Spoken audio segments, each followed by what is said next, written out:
It seems appropriate that when you have options, at least in this day and age, you choose the Canadian option. I was thinking some meatloaf today, as this was the day that Bat Out of Hell began a more than 400-week run on the U.S. album charts. 400 weeks. That's more than 8 years. But no, I thought we're just going to park that over there because this was also the day. On this day in 1972, in fact, that Neil Young went to number one on the U.S. and U.K. album chart with his fourth studio album. The album title was Harvest, and it featured the number one hit single, Heart of Gold, which we hear a wee bit of as we begin our show together today.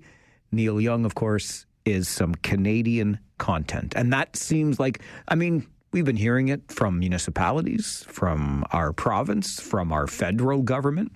We need to shop local. We need to break down interprovincial trade barriers and focus on building our own economic resilience. And so the Canadian choice was seemingly the appropriate choice this morning. On this Tuesday, the 11th of March, 2025. Good morning. Thank you very much for stopping by, joining the program, spending some of that valuable time with us. When we were chatting last week, we had a little bit of fun that extended past the flip side, which we do every Thursday morning at 11:30. And we were talking at the time about the TV shows or movies that we remember from when we were kids and can go back and watch again and again and be transported back to that time.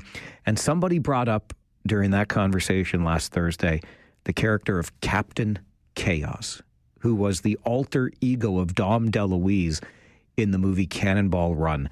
And that just clicked the tumblers for me. And I started thinking back on the Cannonball Run, and I got an email from Russell who said, you know what, you can get a copy of the Cannonball Run at The Beat Goes On. And wouldn't you know, our producer who does such great work during Kitchener Rangers games, Adam Sanderson, just so happens to work there. So when I was at the game on the weekend and I was chatting back and forth with Adam, I said, hey, can you check, was Russell right? Of course Russell was right when he sent that email. And the next thing you know, I come to work yesterday morning and a copy of the Cannonball Run was sitting right on this desk for me, courtesy of Adam Sanderson, our producer on Kitchener Rangers broadcasts. And so what did I do last night? Of course, I spent 96 great minutes reliving the Captain Chaos days and all of the zaniness that was Burt Reynolds, Dom DeLuise, Dean Martin, Sammy Davis Jr., Burt Convoy, Terry Bradshaw, Farrah Fawcett. It goes on, doesn't it? What a movie. Lots of fun. And so much fun, you can't have that much fun anymore. Some of the things they got away with saying back in the early 1980s, you cannot say those things anymore. But there was a chuckle or two, and Captain Chaos certainly did make his appearance. So lots of fun. Thanks for bringing up the memory. And thanks to Adam for providing the DVD so that I could enjoy it once again. While I'm talking about things that are happening, I should probably also let you in on this one because we sort of made it quasi-official yesterday, at least through our social media channels, which is where the Farwell for Hire campaign was first born. We started it entirely on social media. And my beloved and I went out for a bite to eat with friends last week at Block 3. They do a nice pizza and a pint on Thursdays. And Block 3, is a big supporter of our Farwell for Hire campaign. I didn't really know at the time that the plan was going to be hatched for the 12th annual Farwell for Hire campaign. But gosh darn it, here we are. And so we're planning a launch party on May the 1st to kick off the 12th annual campaign. So if you want to just put a hold in your calendar, it'd be fun to hang out. We got a band booked. We got some food. We want to pack the museum in downtown Kitchener. I promise you the ticket price will be reasonable. We'll just kind of come together and have a good time and share some laughs and listen to some music and eat some food. We'll find some beverages too. And I would love to see you there on May the 1st at the museum. So just put a little hold in your calendar right now. And We'll get to it, okay? We'll get you the details, and then hopefully we can just pack into the museum together on that Thursday night to kick off the 12th annual Farwell for Hire fundraising campaign in support of cystic fibrosis research. 1, 2, 3, 4, 5, 6, 7, 8, 9, 10, 11, 12. All right, let's get to your Farwell Show 5 for this Tuesday morning. Number 1, Canada is bracing for more U.S. tariffs. U.S. President Donald Trump has promised to lift exemptions tomorrow and hit Canada with 25% levies on steel and aluminum. Wall Street is inching higher this morning after another big sell-off yesterday, spurred by worries over the ripple effects from President Donald Trump's tariffs. We will talk tariffs and their impact on the auto sector this morning at 11 here on the show. Number 2, Ontario is looking to focus on opening up new markets and attracting more overseas investment once the immediate economic threat of U.S. tariffs passes. Premier Doug Ford says the province needs to start focusing its procurements on Ontario-made or Canadian-made products. But beyond that, he says Ontario should look abroad and start diversifying its trade. Number 3 on your Farwell Show 5 this morning, Conestoga's Bloom Restaurant and its student chefs are joining an initiative to combat food insecurity. The college is participating for the first time in the initiative, which mobilizes teachers and culinary students to prepare meals for distribution to food banks across Canada. Conestoga students will prepare and package 1,000 meals in the Bloom Kitchen at the Waterloo campus to help support the Cambridge Food Bank. Number 4, the Kitchener Rangers are playing some road hockey in downtown Kitchener today. The Downtown Showdown runs from noon until 4, games starting at 1. There will be shootout competitions and a chance for fans to get autographs. I may or may not be ducking out a little early again today so I can get downtown and do a little play-by-play this afternoon. And number 5 on your Farwell Show 5 this morning, 5 years ago today, the World Health Organization declared COVID-19 a global pandemic, sparking a public health response that would eventually disrupt nearly every aspect of Canadian life as we knew it. The anniversary is bringing back memories of social distancing, virtual school, and empty grocery store shelves. You remember how hard it was to get a roll of toilet paper? We are an interesting lot, we humans, aren't we? All right, as you no doubt heard yesterday when it was first announced and through the morning news with Mark Douglas and Josh Piercy, because they got reaction from students in our university district, City of Waterloo is getting pretty serious with the annual St. Paddy's Day party. A court injunction has been acquired so that criminal charges can be laid against people who partake in the unsanctioned street party. Nicole Papka is the Director of Bylaw Enforcement at the City of Waterloo. It sort of enhances our current nuisance party and nuisance bylaw. So anybody hosting, creating, sponsoring, or permitting a nuisance party or any other unsanctioned street gathering is not only violating our city's bylaw, but also violating a court order, which means they could be arrested, detained, or held in custody and charged with violating a court order, which is a criminal offense. The question is, do you think the city is being too heavy-handed with this court injunction? Would love to hear your thoughts. We'll discuss it next on the Mike Farwell Show. This is 570 News Radio and Rogers TV. The moment we begin the show every day, we open the phone lines to you at 519-570-2545, star 570, and 1-800-570-5715. Let's get to the phones this early Tuesday morning. Ron is with us. Good morning, Ron. Hey, good morning, Mike. So I heard you had some fun watching Campbell run again, eh? I'm sorry, I beg your pardon? I heard you had fun watching the Campbell run. Oh, yes, I did have some fun going back and watching the Cannonball run for the first time in decades. I actually recently picked it up, the Blu-ray actually, which has 1 and 2 on it. But here's a key interest that you might find interesting. Do you know that was Jackie Chan's first U.S. movie?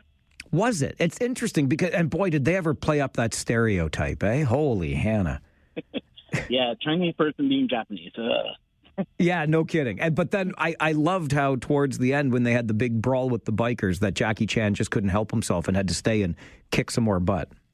Well, he does that again in the second one, too. Yep. So, if you get a chance, pick up the second one because I think you'll have just as much fun as with the first one. All right. Well, this one was a lot of fun. I'm happy to check out the sequel again. As I recall, they did a third one, which was not quite as good. I don't remember there being a third one, though.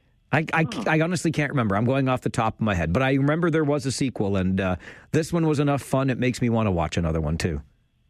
Oh, well, have fun then, Mike, and hopefully we'll see the Rangers go to the, play for a cup win, hopefully. All right, Ron, appreciate the call. And yeah, that the chance of the Rangers going far was the subject of our Let's Talk Waterloo Region luncheon yesterday that Paul Fixter and I had the chance to engage with some fans during. It was a lot of fun, and who doesn't want to just sit around and talk hockey? That's why I ducked out a little early yesterday so I could be with Paul at that luncheon and we could have some fun talking hockey with a really nice crowd that was there. And then today, as I mentioned during the Farwell Show 5, I'm going to be ducking out a little early again. Please forgive me. I don't know if the company will. I owe them an hour by the end of the day today because I took off a half hour early yesterday, another half hour early today, so I can get downtown and do some play-by-play for that downtown showdown that the Kitchener Rangers are taking part in. They're going to take over downtown Kitchener right out front City Hall. I love it. It's going to be a road hockey game. And I just want to be the guy, and since they're giving me a microphone, I think I will be the guy that just yells, "Car!" Right? When I was a kid, we'd get out and play some road hockey, and when the cars were coming, that's what you did. And then you moved the nets to the side of the road, you waited for the car to go past, and you then resumed playing your game of road hockey. And I don't know about you, but when we were kids and did that, if there was more than one car, it would be cars. And if there were more than two, you would just add another z and count the cars. Cars z would be 3. Cars z would be 4. Strange kids, but that's what we did. We played road hockey. We went outside. We didn't sit and stare at screens and play video games all day. But I don't want to talk about that because it makes me sound as old as I am. This is the Mike Farwell Show, 570 News Radio and Rogers TV. I don't know about you, but when I heard this morning on All News Mornings with Mark Douglas and Josh Piercy that today was the day we were marking the 5-year anniversary of the declaration by the World Health Organization of the COVID-19 pandemic. Do you remember where you were? It's one of those things, isn't it, that you'll always remember, I think, where you were when you heard, how you reacted, etc. I remember it vividly. I was in the car on Highway 7 on my way to Guelph because the Rangers were playing the Storm. It was a Wednesday night, that March 11th, 2020. And, of course, while driving to Guelph, I was listening to 570 News Radio, and I heard during the afternoon news that the World Health Organization had declared COVID-19 a global pandemic. And I thought, that's a pretty significant declaration. And then I went about my business of broadcasting the Kitchener Rangers game at the Sleeman Center that night. And by the time we had signed off the air that Wednesday night, March the 11th, 2020, the NBA had postponed its season.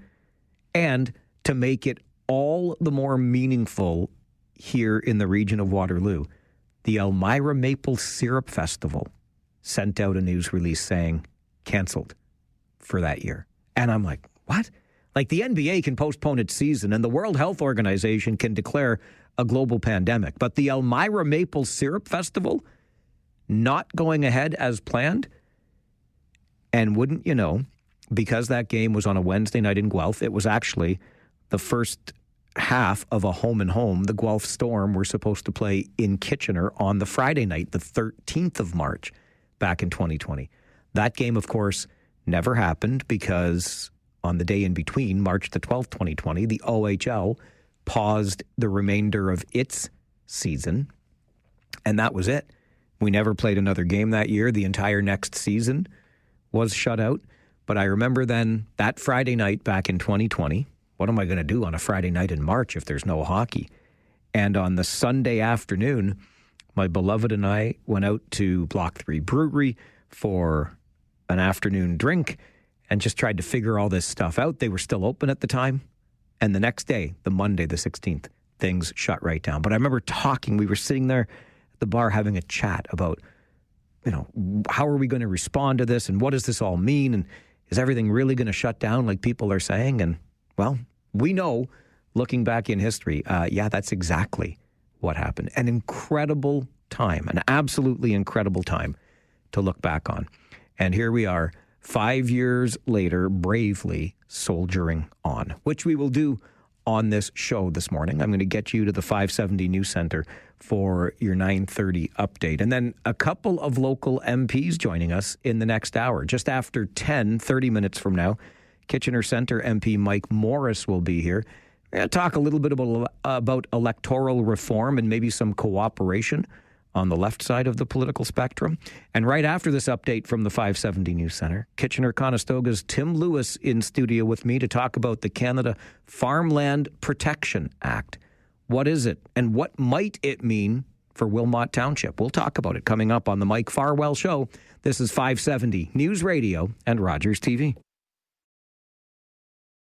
Well, somebody we have not had the chance to talk to in a while, and I'm grateful to see him sitting across the studio table from me this morning. The MP for Kitchener-Conestoga, Tim Lewis, is here. It's really good to see you. How are things? Thanks for the invitation. Thanks for the opportunity to be here. Things are hectic, and that's how I like it. That's kind of what you signed up for, I suppose, That is what we right? signed up for, exactly. All right, let's talk first about the Canada Farmland Protection Act. This is legislation that you are bringing forward. Why? Well, I've sit on the Agriculture Committee since I was elected in 2019.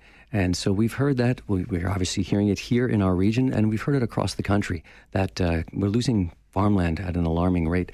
Farmland is not a renewable resource, and we need to preserve and protect that as well. So this legislation that I've been working on for a while, and now I'm in the consultation phase, is going to be to create a national framework in a way that we can support best practices, have provinces get together and support best practices. Different provinces are doing things in different ways. So we're talking about best ways to conserve farmland, best ways to incentivize conservation, best ways for farmers to pass on their land to the next generation. So I'm looking forward to hearing from stakeholders, as I have been in the last year or so, as I'm drafting this legislation, to make sure that we can grow as a nation, but at the same time, make sure we're preserving our farmland. You talk about the cooperation with those provinces, Tim, and I wondered how this would work, because the federal government doesn't appear to me to have a whole lot of jurisdiction here, because planning is going to happen provincially, if not municipally. So how do you kind of bridge that gap? That's right. Basically, the assembly of land, including expropriation, would be at that provincial level. So it's up to them, but different provinces are doing things in a different way. So if we can cooperate, this is a listening exercise and a cooperation exercise. And I think now, at a time when we need our food sovereignty to be as important as anything, we need to make sure that we're feeding our own country.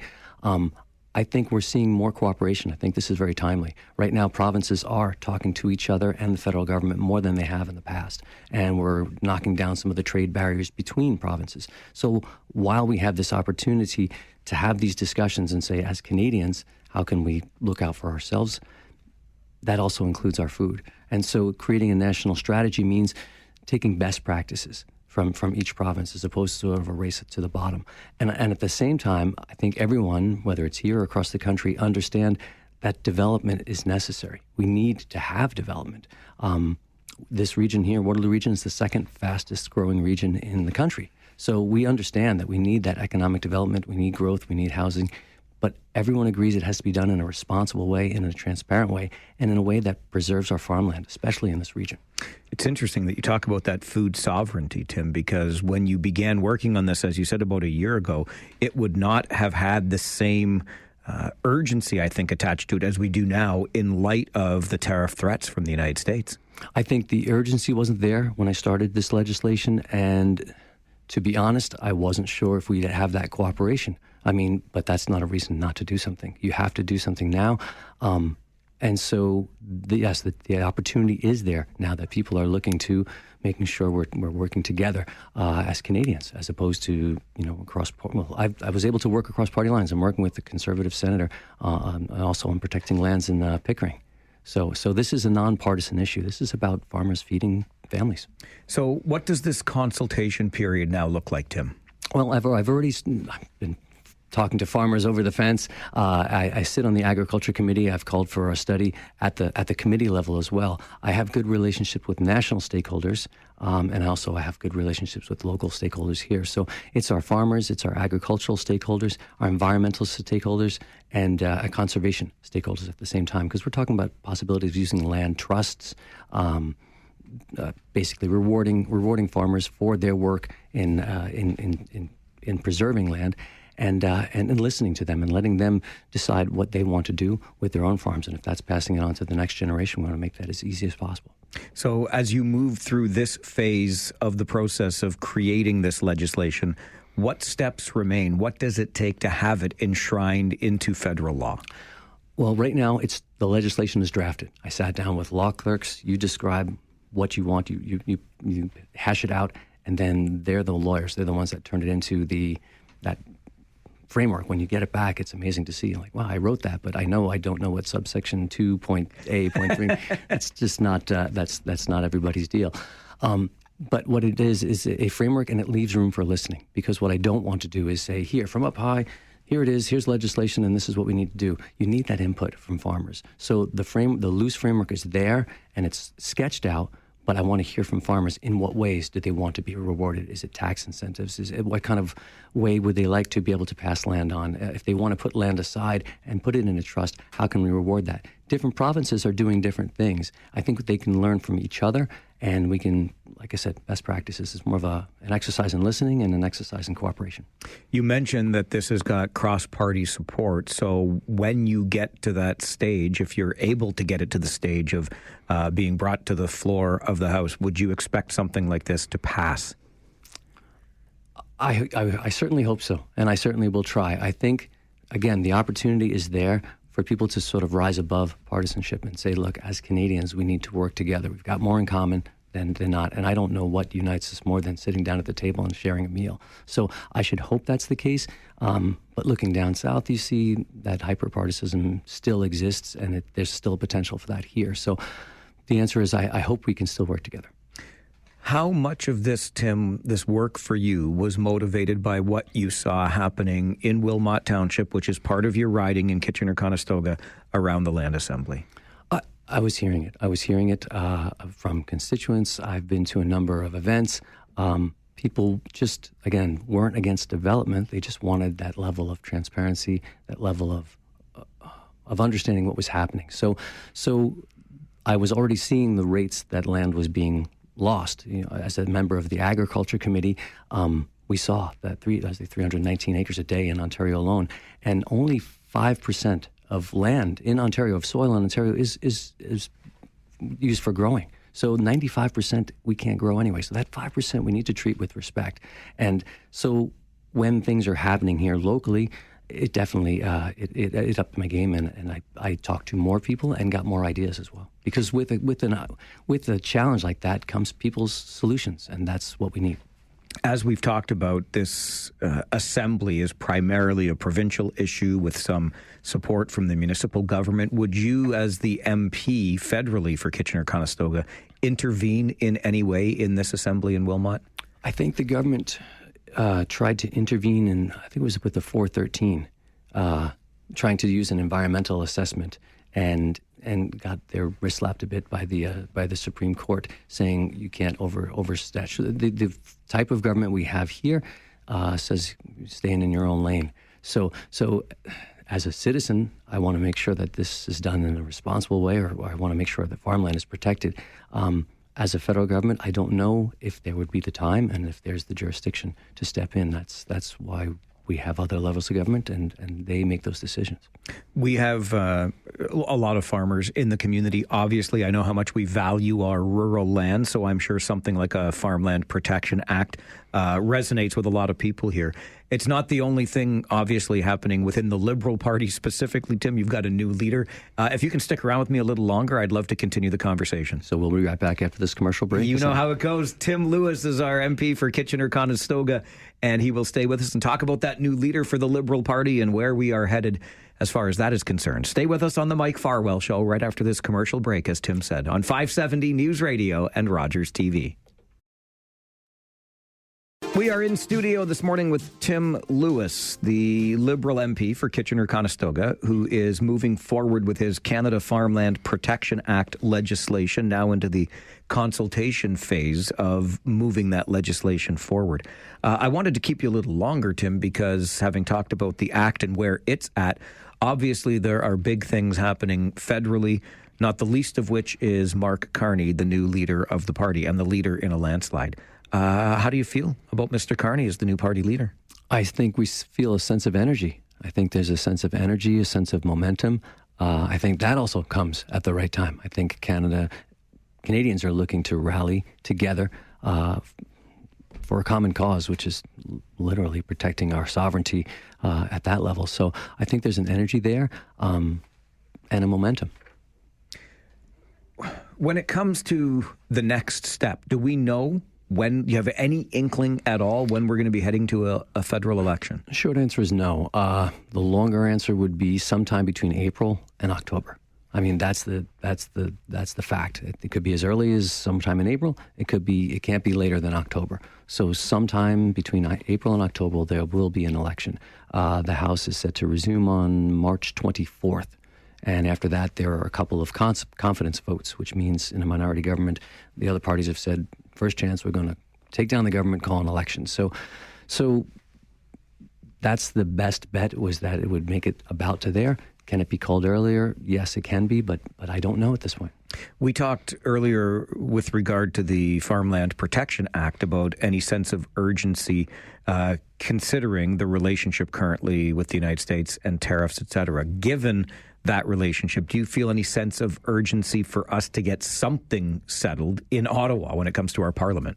I do. I feel that people want a mandate. That any party is going to say, if here's our ideas to move forward, this is what we need, and then let Canadians decide. I think that if there wasn't an election scheduled this year, I think that people still might be calling for it and say, look, this is such a pivotal moment. We need to make a clear decision. So I do think that it is helpful that the parties say this is what we stand for. This is how we want to deal with the issues that are happening down south or around the world, and let Canadians decide. I think that is a good reason to have an election.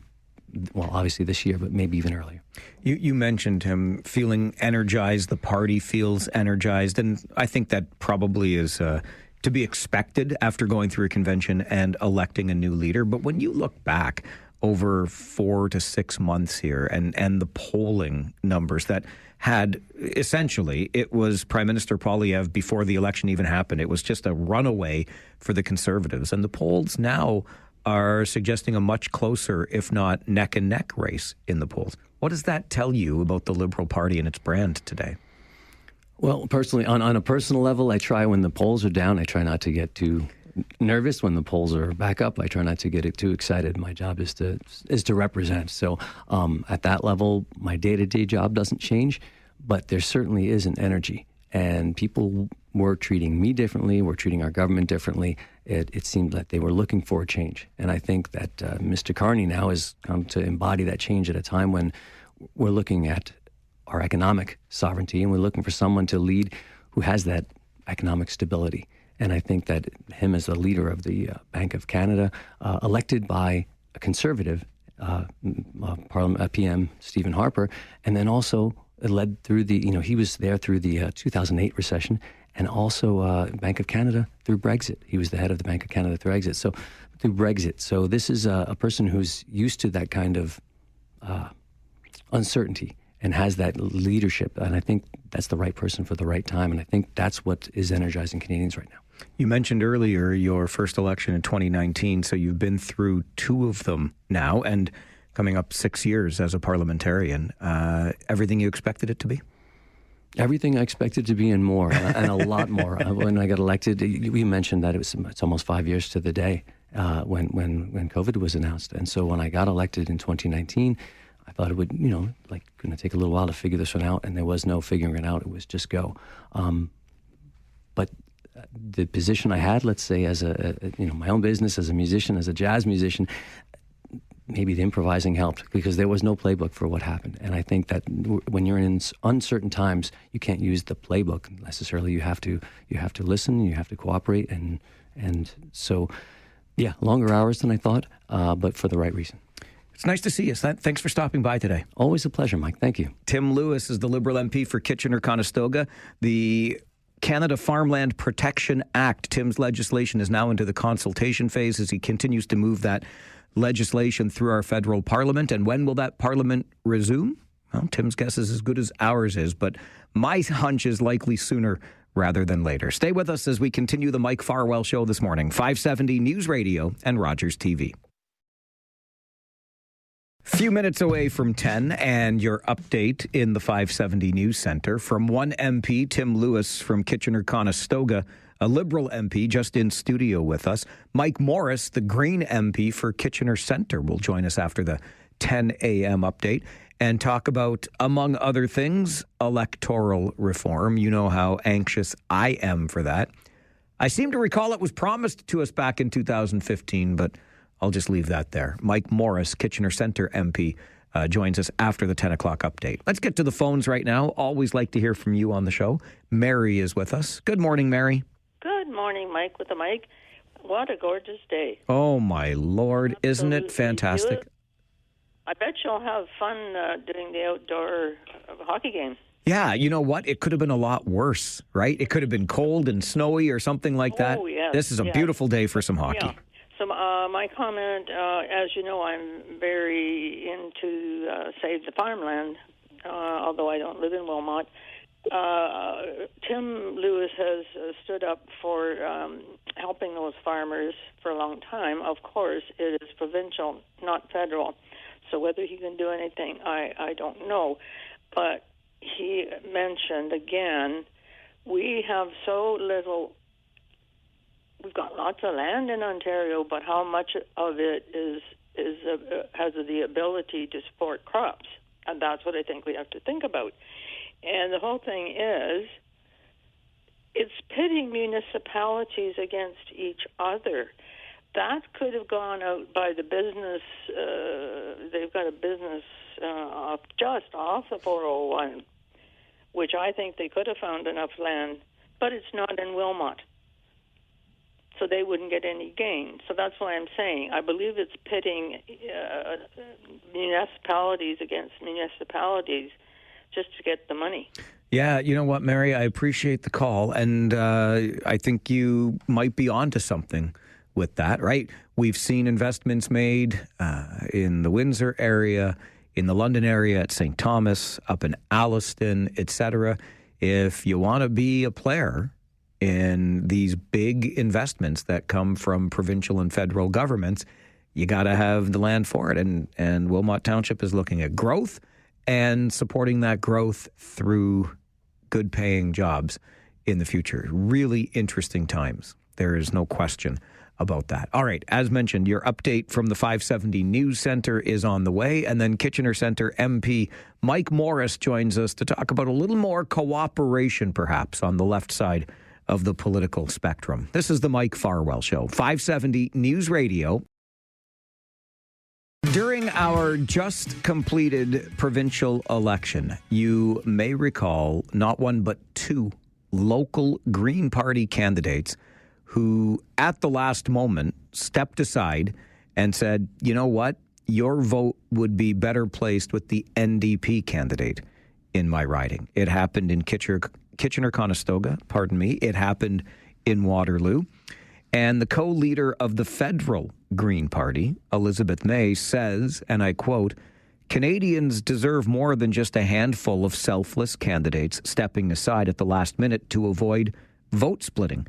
They deserve party leaders with the courage to come together and find a path forward, however incremental, that brings us closer to the fair and proportional democracy that Canadians overwhelmingly support. Again, that's from Elizabeth May, the co-leader of the Green Party federally. A member of that federal Green Party, who also happens to be the MP for Kitchener Centre, is Mike Morris, and he joins us on the show this morning. Mike, good morning. Good morning. Good to be back with you again, Mike. It's always good to have you here, Mike. I truly appreciate the perspective that you bring. And in this case, I'm wondering, because I know that you have championed electoral reform since being elected to office in Ottawa. I wonder what your takeaways are from the recent provincial election and what you saw with candidates stepping aside at the last moment. Well, I appreciate you started this off with that quote from Elizabeth, because that gets at the heart of it. That we deserve party leaders who are willing to have the courageous conversations necessary much earlier in the process to not put candidates in that position. And as you know, since being elected as an MP and even in the time before, I've been trying to put every tool available to me to use towards working towards electoral reform, because the fact is that every vote should count. And while that's been through putting forward motions and getting a vote on the floor of the House of Commons in my time to date as an MP, this is now the most recent effort where, as Greens, we're saying, even if it's just for one electoral cycle, the parties who agree on moving towards a more representative democracy, can we at least have some cooperation to get that win for Canadians to make sure that we have a more fair, a more democratic, a more representative, a more collaborative way of electing folks in this country. So what would that kind of cooperation look like, Mike? It could be as simple as the parties who agree on electoral reform not spending all their time attacking each other. So at the very least, it could be cooperating to, not put additional resources, whether that's volunteers or ad spending, where you have a riding where two candidates are already both supporting electoral reform. Let's see some cooperation, and that's where you need party leadership to be engaged in these conversations much earlier on to figure out what that could look like. Do you think cooperation like that, sort of at the grassroots level, Mike, could be the catalyst for meaningful change, i.e. electoral reform, the likes of which you've tried to champion? It's worth working for, right? I think so. There is nothing more important if we think about what we can get done for Canadians than working towards a system where Canadians could better trust their democracy, could better go to the ballot box knowing that their vote is going to count. We know Canadians overwhelmingly support electoral reform. The Citizens' Assembly that I've been calling for was supported by 76% of Canadians. And so to me, this is where partisanship often gets in the way. And I'm glad that as Greens, the party is now, making clear we're putting this out to other parties who have supported electoral reform in some way in the past, to say, this is an opportunity to get ahead of supporting Canadians on moving towards electoral reform and proportional representation towards a democracy where every vote would count. As you and I both know, Mike, this was something, electoral reform, that was promised to us in 2015. It did not come to fruition. How confident are you that we can get it back on the table federally? Well, Mike, as I've reminded the Prime Minister directly in Parliament, it wasn't promised just once or twice. It was promised 1,800 times in 2015. Over and over again, we heard from the outgoing Prime Minister that would be the last election under first past the post, this winner-take-all approach. And so I know that many in our community are just as disappointed today as they were years ago when that promise was broken. And while, I can't put a number on the chances of our success here. What I can say is my accountability to my community is to make sure I take every opportunity to advocate for follow through on that broken promise. And that's why I put forward Motion 76 a number of years back and got cross-party support for it. It's why I supported an NDP motion to then bring it to a vote on the floor of the House. We did get 39 Liberals, who the most of any in this session of Parliament, as a result of advocacy by volunteers across the country. 39 Liberals voted for that motion and against their party line, which, as you know, Mike, and your listeners probably know well, is extremely rare in the deeply partisan approach that First Past the Post brings us down. I made this commitment to bring every energy I've got towards moving towards the electoral reform and a way of voting that would be more representative, more fair, more collaborative, more diverse, and more democratic. And so this is just the most recent, and I'm going to keep pushing with every ounce of energy I've got.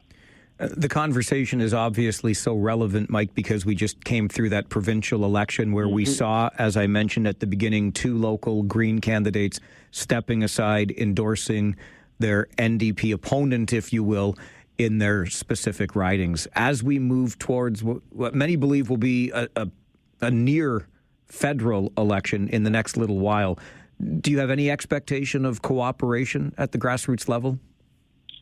Well, my hope is that party leaders could have these conversations. That's what we've been pushing for, actually, Mike, well before this point. This is where we're publicly putting this challenge out. But for over a year now, I've had these conversations with other MPs and other party leaders to kind of move this ahead so that we're not put in that position where you have, local riding associations and candidates who are put in the position that some Green candidates were in this last provincial election. This is where we do need courage. We need leadership.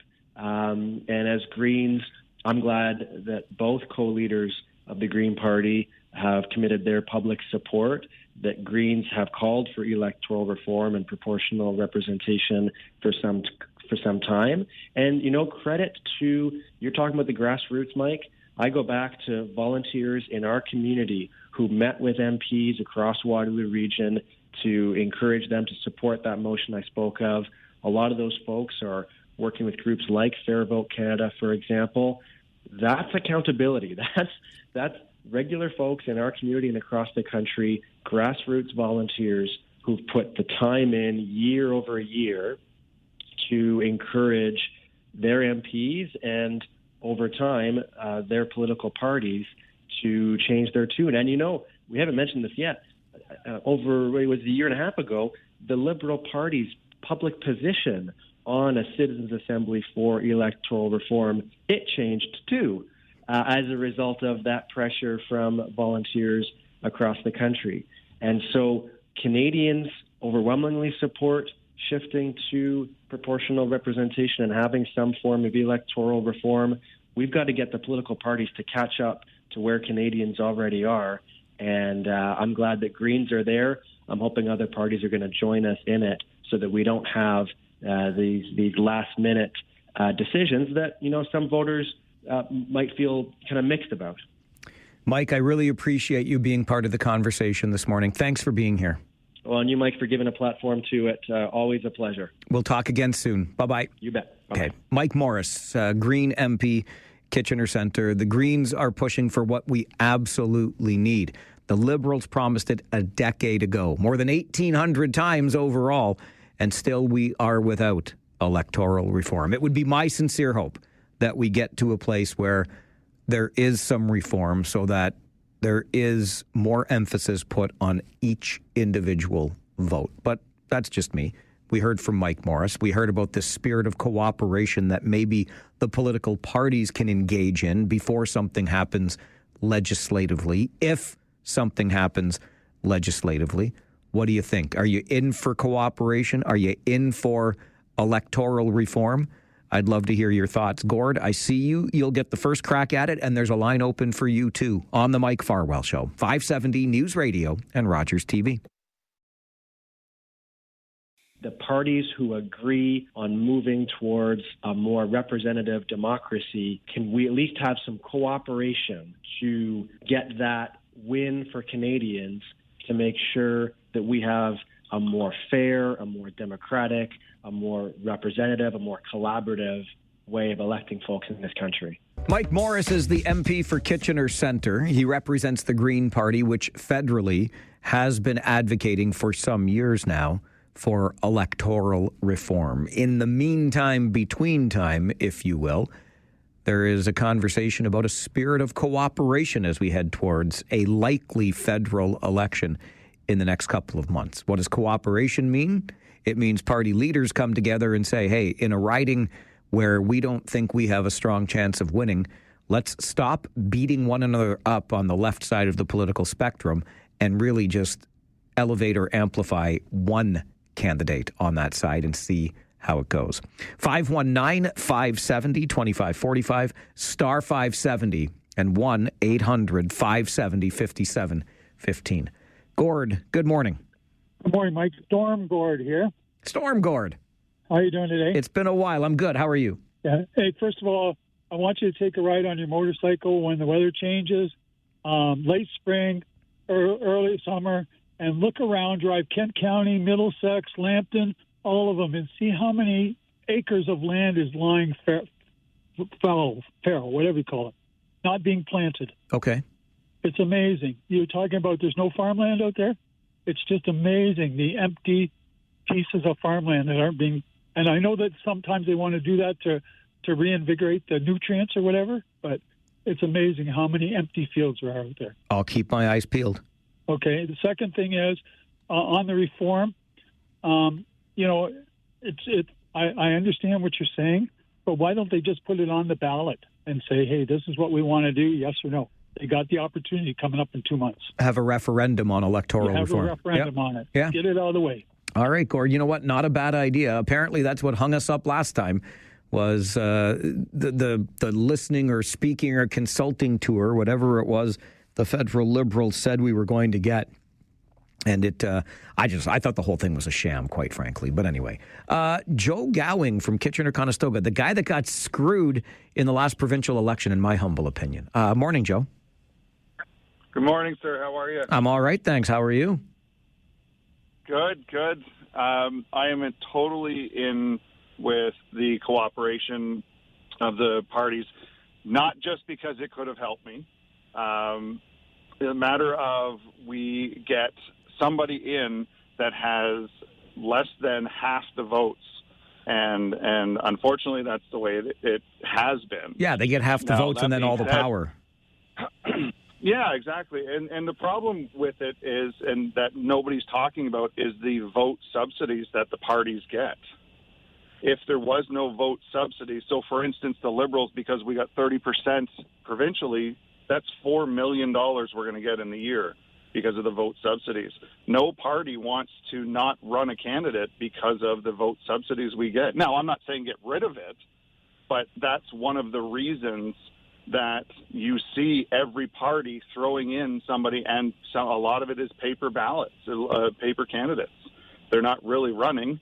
And it was originally what was happening in Kitchener-Conestoga is the Green candidate was a paper candidate. He admitted it to me personally. And the reason is because the vote subsidies, the Green Party would get money for every vote that he received. For sure. But the other thing that gets me, Joe, is you say you're in favor of this spirit of cooperation, but it's got to be then directed to the right place, because had the cooperation supported you, there would have been a chance in Kitchener-Conestoga for you as the Liberal candidate instead of propping up an NDP candidate that stood no chance. Well, that's the whole other issue.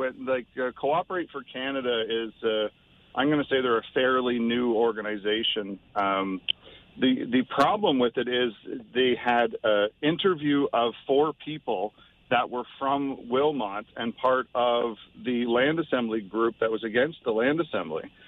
So they didn't represent the entire riding. They represented one place in the riding, and they had an agenda behind them. So it was a biased interview in my take, and they supported Jody. The tables turned, and I was the one that was winning in the polls, and they still supported the NDP because of the interviews that they did with myself, the NDP, and the Green.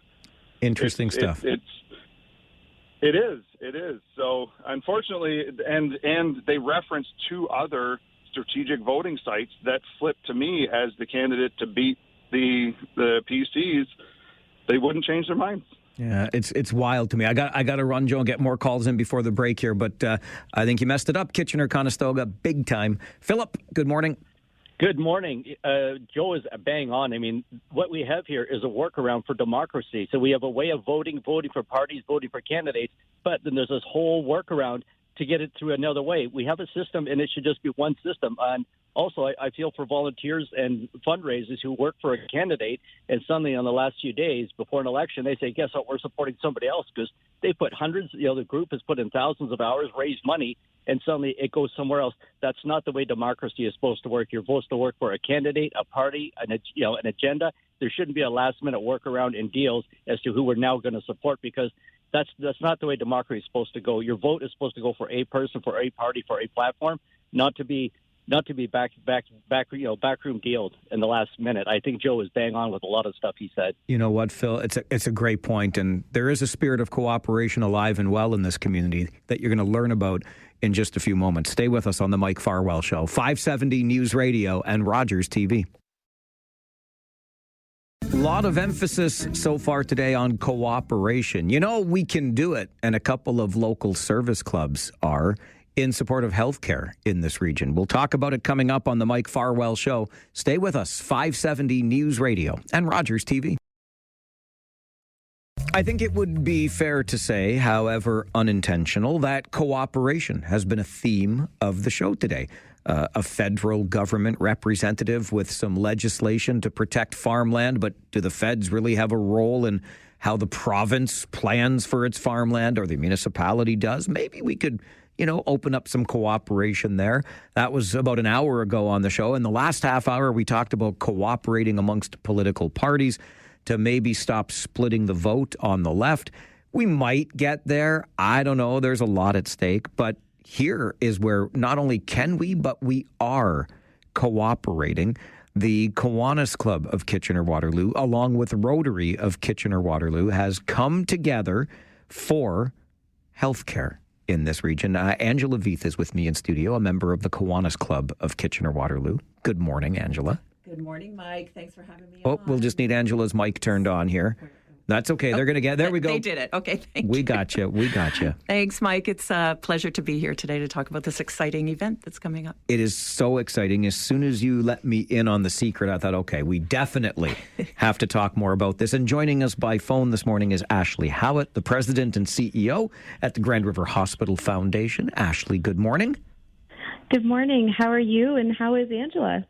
Great, Ashley. Thanks. See, everything's working just the way it's supposed to now. Great. Okay. I don't want to take away any of the thunder here, Angela, because this is a really cool collaboration, and what a big name you have got attached to Together for Tomorrow, Rotary and Kiwanis Advancing Local Healthcare. Tell us more about it. Thanks, Mike. Well, for me, this is really exciting because Kiwanis and Rotary are amazing service clubs in this community. Been around for a long time, both of them. And a couple years ago, when I was the president of the club, I reached out. We were having a guest speaker come, and I know the Rotary clubs do the same thing. And so each club, you prepare, you send out the invitations.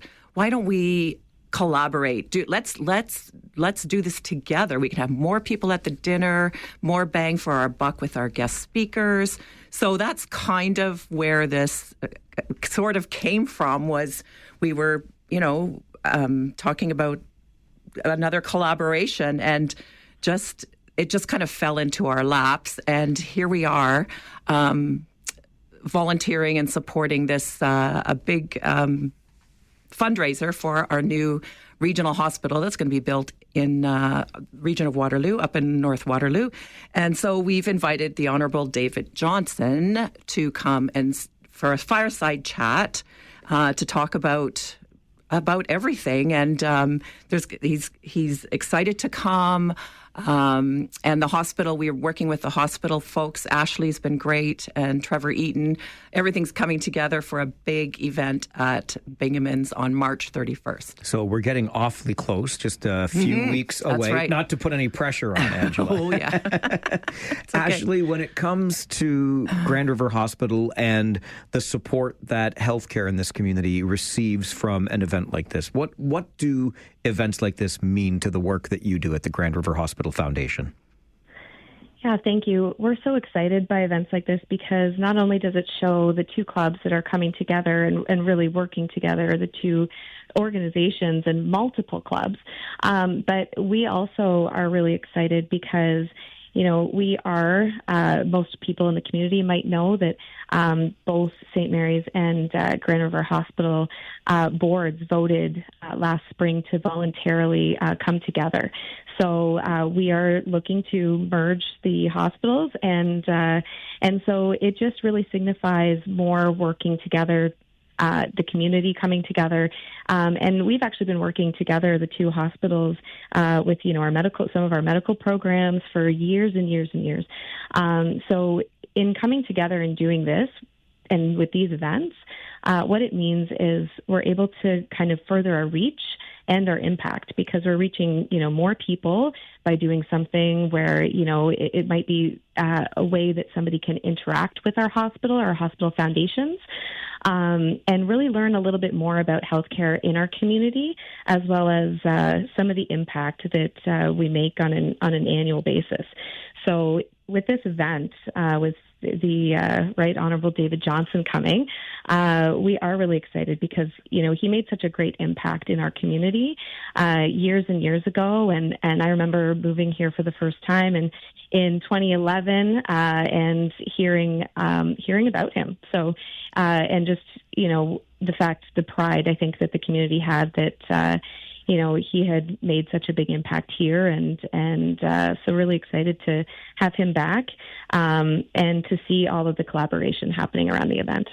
Yeah, David Johnston, of course, the former president at the University of Waterloo. And I remember stopping deliberately on the side of the road while out riding my motorcycle one day at Wellesley Township's limits because they had on the sign, home of the, I forget the number, but Governor General of Canada, which David Johnston also was, and originally from Wellesley Township in this community. Ashley, when you talk about that collaboration and coming together of both St. Mary's and Grand River hospitals and the spirit of collaboration that comes with that, what does that mean for the rest of the community and on the patient side? Yeah, so for patients in our community, what it means is a more seamless care model.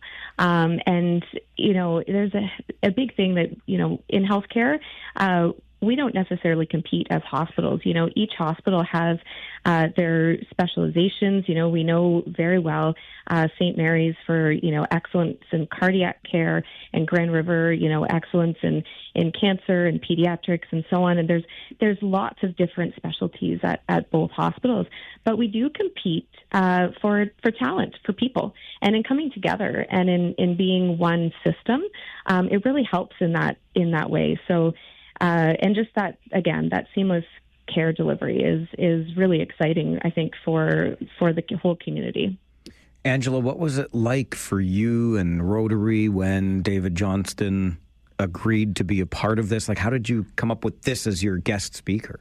Well, we were really excited. Now, they're one of Stacey Muir had a company in town. It was actually they were going to do this fireside chat just for their employees, their company, and then just the thing just got people were talking, and it just snowballed into we asked, reached out to David's office, and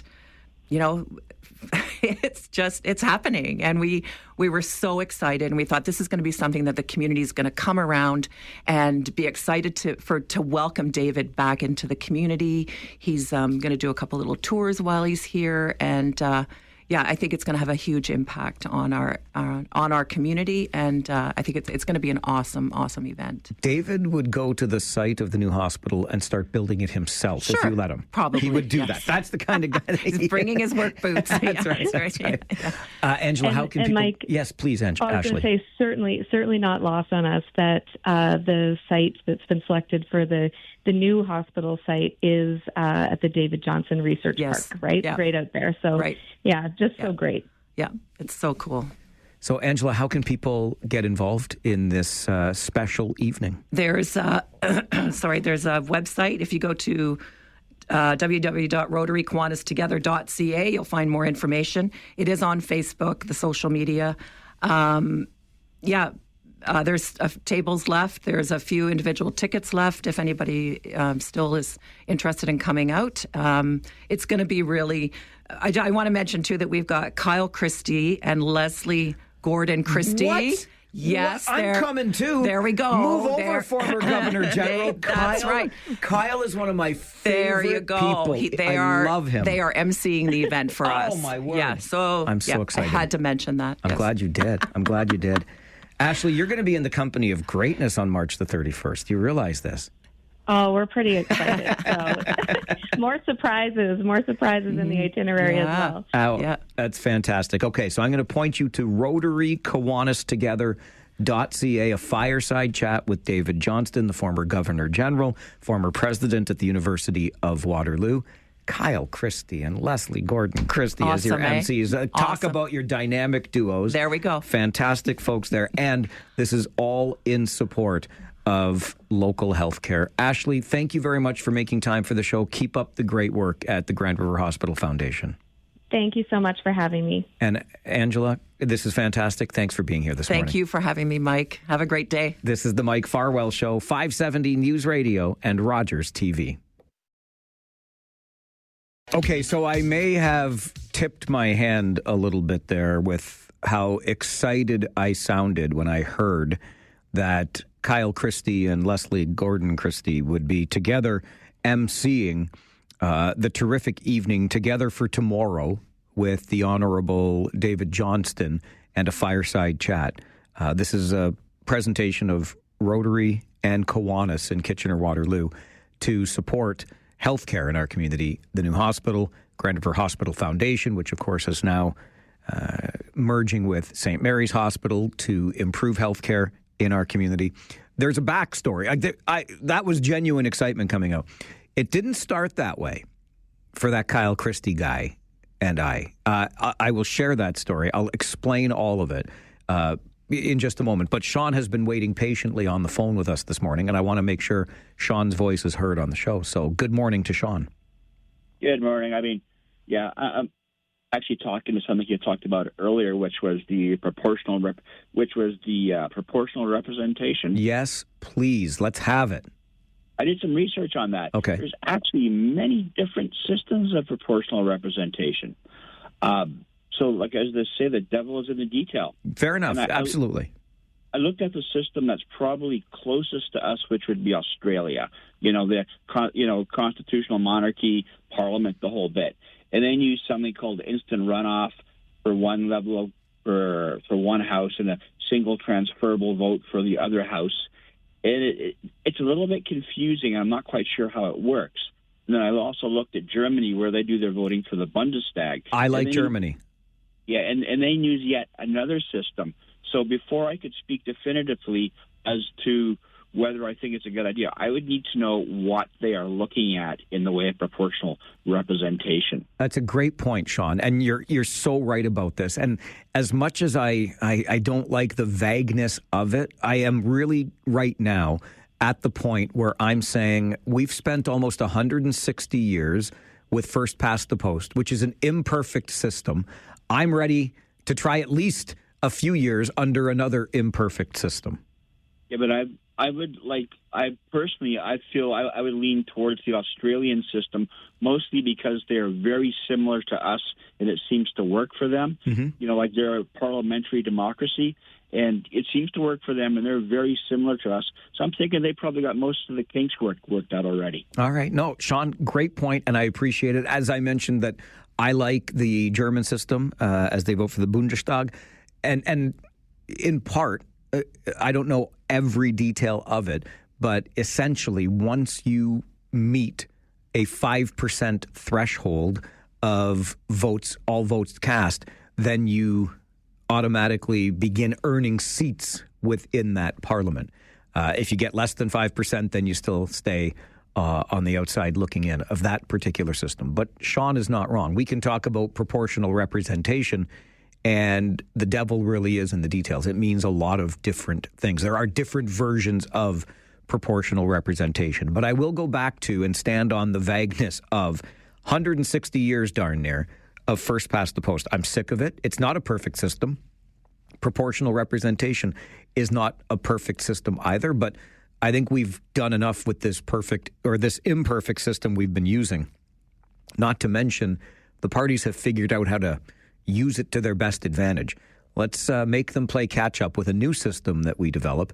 Maybe it's a direct replication of what they're doing in Australia. Maybe we come up with a made in Canada solution for proportional representation, but then let the parties try to figure out how to use it to their advantage. It'll take them a little while. And in the meantime, I think our votes can mean a little more and carry some more weight. And I think that's important. Appreciate you waiting, though, Sean, and bringing some important stuff to the conversation around electoral reform. Okay, we'll take a break. And when we come back, I will tell you why it didn't start this way for me and Kyle Christie. But I'm so excited now. He's going to be at Together for Tomorrow with the Right Honourable David Johnston, a fundraiser for our local healthcare system. This is the Mike Farwell Show, 570 News Radio and Rogers TV. All right, I see Paul on the line with me, and Paul, I'm going to ask you to call me back after 11:15, okay? I'm not trying to be rude because I know you're there and you're waiting, but I also promised to tell this story about why I got so gosh darn excited that Kyle Christie and his wife, Leslie Gordon Christie, are going to be emceeing the Together for Tomorrow event on March the 31st. But I will have time for you, Paul, I promise, or in the Talkback Hour, noon to 1.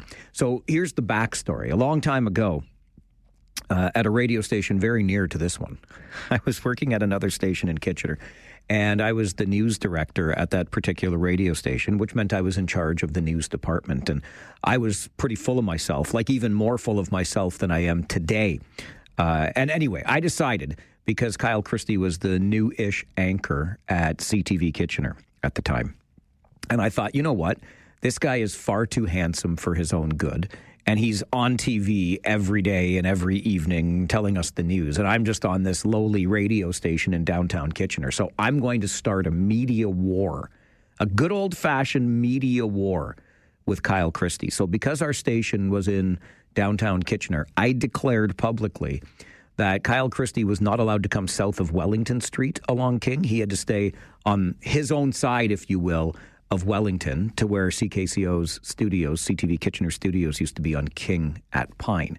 He couldn't come past Wellington Street, and I wouldn't go past towards his station either, right? Because we were going to stay in downtown Kitchener, and he could stay up there in Midtown, closer to Waterloo, across from Grand River Hospital.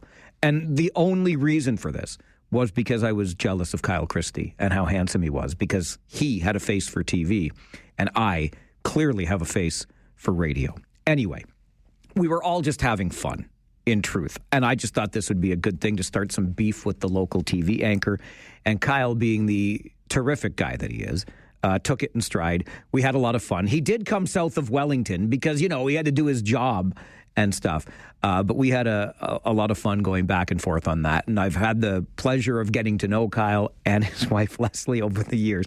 And they're just lovely. But it all started because me and my big mouth, shocker, like I could probably start every story I ever tell with, well, you know, me and my big mouth. But I decided, this would be about 20 years ago now, that I was gonna create a little media beef with the anchor of the 6 o'clock news on CTV Kitchener, all because he was too damn handsome. This is how I roll, and Kyle and Leslie will be emceeing the Together for Tomorrow event with the Honourable David Johnston hosting a fireside chat. This is put together by the Rotary and Kiwanis clubs of Kitchener-Waterloo, and it's all in support of the Grand River Hospital Foundation. You can visit RotaryKiwanisTogether.ca to learn more about it. And get your tickets. This is the Mike Farwell Show, 570 News Radio and Rogers TV. Oh, so you mean it's a new day and the tariff threat has changed completely? Gotcha. Because this is how it's been dealing with Donald Trump in the Oval Office this term, hasn't it? The tariffs that were supposed to start in February got postponed by a month, and then for the most part, postponed for another month, except for steel and aluminum, which now we are learning will be doubled as a response to Ontario's retaliatory tariff on electricity. Are you able to keep up with all of this? And if you're not, well, that's probably okay because it gets you a little bit dizzy. But just imagine being involved in a sector that is so directly impacted by these tariffs, like, maybe the automotive sector. David Adams is the president and CEO of Global Automakers of Canada and joins the show this morning to talk about the impact on automakers of these tariffs. And I wonder, David, if the mere threat of the tariffs is difficult enough, or if the uncertainty when they're on again, off again, paused again, and then unpaused becomes the most difficult part. Is there a worst case scenario for automakers? Well, it's a good question, and I think the reality has always been that sometimes the threat of the tariffs is almost as bad as the tariffs being in place, because it does cast a pall over the investment climate and what have you. So, the fact that we have tariffs potentially being on, potentially being off, like a light switch, adds to that uncertainty. But I think the uncertainty is really there just via the threat of the tariffs themselves. So we'll see what happens today. What is the impact on our automakers with these tariffs? Well, originally we were going to be facing a 25% tariff, and then the president walked that back and provided a reprieve from those tariffs, at least this current round of tariffs, until April 2nd. And at that point in time, the work of the U.S. Trade Representative, U.S. Department of Commerce, that the president indicated would be undertaken when he signed executive orders to look at things like trade deficits, improper trade measures used by Canada and Mexico. All of that work was to come to light in reports with potential other tariffs being put in place at that point in time. And then we also have this week the steel and aluminum tariffs that are to be put in place. So that obviously is going to affect the automotive industry, and Canada is the largest exporter of both steel and aluminum to the United States as well. So all these things are still a bit murky at this point in time, but we do have a bit of a reprieve from actual tariffs until the beginning of next month now. Can you give us a sense, David, of how closely intertwined the Canadian and U.S. automotive markets are? Yeah, sure. I mean, I think it's a bit of a overworked phrase these days, but I always tell people that we don't build things for one another; we build things together. And I guess just to elaborate on that, we're not building any vehicles in Canada, regardless of manufacturer, with all parts and components from Canada, or for the U.S. from that matter. But the reality is that in probably any vehicle built in Canada, there would be upwards or up to potentially 50% of the content coming from the U.S. So, what effectively happens here is that the U.S. is tariffing their own parts and components manufacturers, because those parts come into Canadian vehicles that are then going to be potentially tariffed by the United States. So it really makes no sense. Industry has been integrated, for some manufacturers since the mid-1960s, for others since the mid-1980s. And the point of doing that was to take advantage of comparative advantage, economies of scale, to be able to build vehicles in a most effective and economical way for the North American continent. And that's being put at risk right now. You have warned of permanent damage to the North American automotive sector. Is there, a timeline if these tariffs do come to pass? Is it a month, 6 months? At which point would we see that permanent damage created? Well, I think that the challenge here is that the longer this current environment exists where we're potentially on again, off again tariffs or actually tariffs being put in place, and that, if that becomes more of a structural and permanent situation, then, that obviously is going to impact the long-term planning of automakers. I think at this juncture right now, everybody's hoping that these are short-term tariffs if they do get put in place, and that the tariffs are actually, potentially a tool by the U.S. administration for potentially bringing the parties back to the table to look at addressing any trade irritants or what have you through the review or renegotiation of the CUSMA or the USMCA, as they call it in the United States. And I think that would be the real goal. Look, we've had a relatively new trade agreement that the president himself negotiated.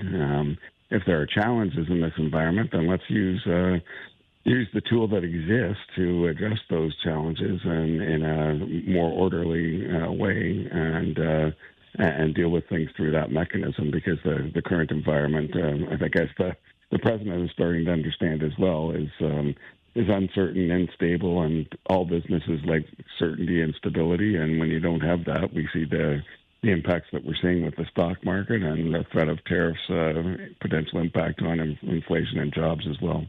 I'm glad you brought up that trade agreement, David, that President Trump was a part of negotiating in his last term in office, because I can't help but think that's the end goal here, because what we're seeing certainly in the immediate term is the impact that tariffs are going to have on U.S. consumers as well. This is a tax that's going to hurt Americans just as much as Canadians.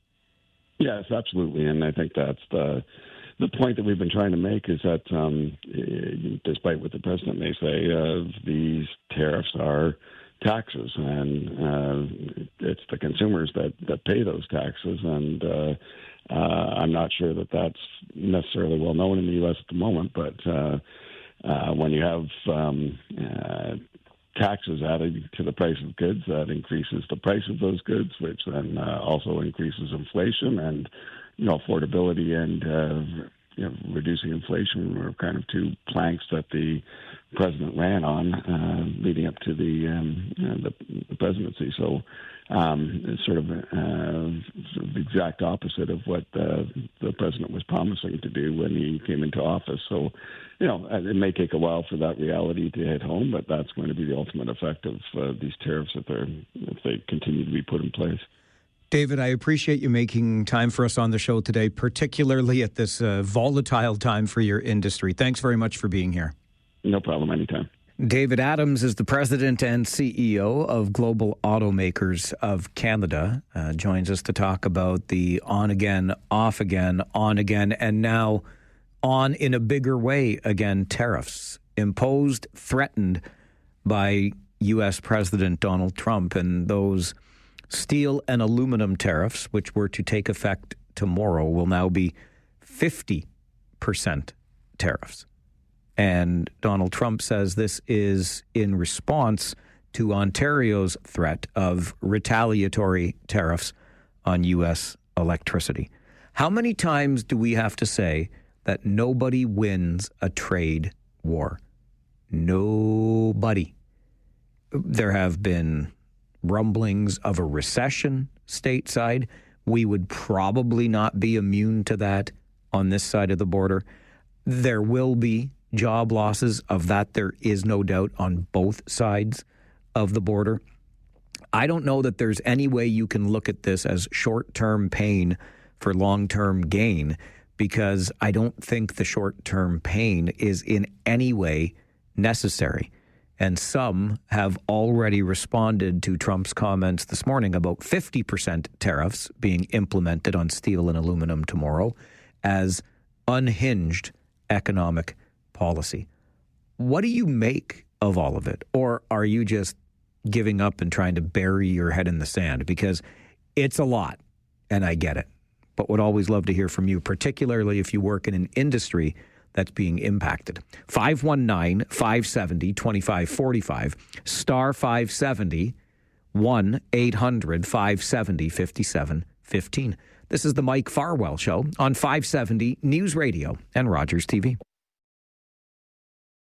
Albert speaks for all of us, but I don't know that the jab is necessarily appropriate here. Albert writes an email to Mike at 570news.com. Do yous get paid extra every time you say Trump or tariffs? First of all, good use of yous. I love yous, and yous guys especially. Do yous get paid extra every time you say Trump or tariffs? Look, Albert, I'll be honest with you. I take precisely zero joy in any of it. And I get where you're coming from. Like, I will take from this, and why I say that you probably speak for all of us is because we're exhausted by it, right? Every day it seems to be something about Donald Trump or something about tariffs. The problem is he's making it that way, right? I've said this before, and I don't think there's any disputing it. The man has never met a camera or a microphone or a spotlight that he did not like and or seek out. He loves the attention. And if he's not getting the attention, he needs to do something to ensure that he does.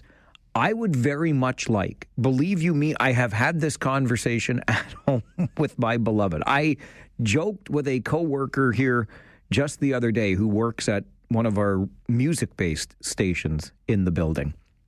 And I said, why did I choose to get involved in a show that deals with issues instead of staying with a radio station? And I've worked with radio stations in the past that are music-based because you don't have to deal with the issues. And when I talk to my beloved, I say often, like, it's exhausting. I wish I didn't have to be down in the muck, in the weeds, talking about this every day. But I don't know how you avoid it. So you kind of get stuck, or at least I feel a little bit stuck. I take zero joy in it. But when the president of the United States says, you know, those 25% tariffs on steel and aluminum, well, now they're going to be 50%. I don't know how you don't talk about that. I don't know how to avoid it because it is that significant and it's going to impact people right here in our community who work in manufacturing. So, listen, I fully respect your choice if that becomes your choice to switch the station. It's not the only thing we talk about, but I would worry about us burying our heads in the sand too much.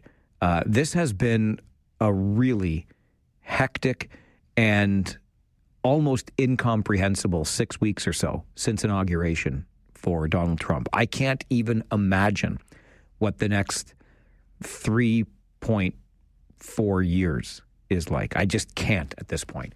Paul is on the phone with us. Good morning, Paul. Good morning. Back to your earlier conversation on election reform. I would love some electoral reform, yes. Well, you know, Canada's going to be 158 years old this July. We have always used first past the post. And to be quite honest, I'm getting a little sick of, well, Italy does it this way, France does it this way. You know, we are Canada, 158 years of tradition, first past the post. The only good thing about electoral reform is you want to make it, let's make a popular vote, because then we'd have a conservative government now instead of that idiot that we've had for the last 9 years.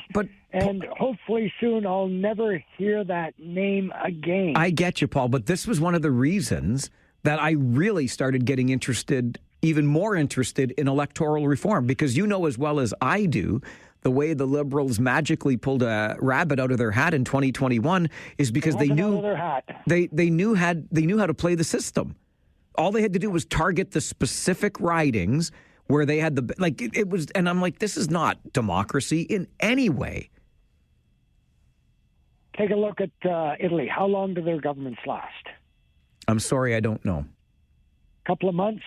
Because it's always a minority government where one coalition forms, another coalition forms, and another one, and they just keep flipping back and forth. and 8 months later they have another election. You get into this proportional representation, then the Nazi Party of Canada could run enough candidates in each riding and ensure that they'll have at least one member of parliament. No, because I mentioned this earlier. I mentioned this earlier. You have to receive, at least in Germany's system, as an example, you have to receive 5% of the popular vote before you start getting membership in the parliament. Okay, so whose system are we going to use? I don't have the answer to that. I just think that you mentioned the 158 years of tradition. I would say 158 years of using a relatively imperfect electoral system. Let's mix it up a bit. Listen, if a party or a group, your so-called amalgamate the left, if they want to win, what they got to do is do what's right for the country instead of what's right for them. And then maybe we can have a government that represents the people. Okay. But this whole thing of trying to get all the left together to attack the center, because that's what the Conservatives are. They're the center. They're not the right. They're the center. Once upon a time, Liberals were. No. They're not. They're not the center right now, Paul. Oh yes, they are. We don't have a center right now. We do. It's called the Conservative Party. The Liberals are so far to the left. They are. It only makes the Conservatives appear right wing. Okay. Well, remember, center-ice Canadians. What were they called? But there have been two efforts to create a centrist political party in Canada. Anyway, I don't want my interest in electoral reform to be confused with anything but conservative, because that's not my interest at all.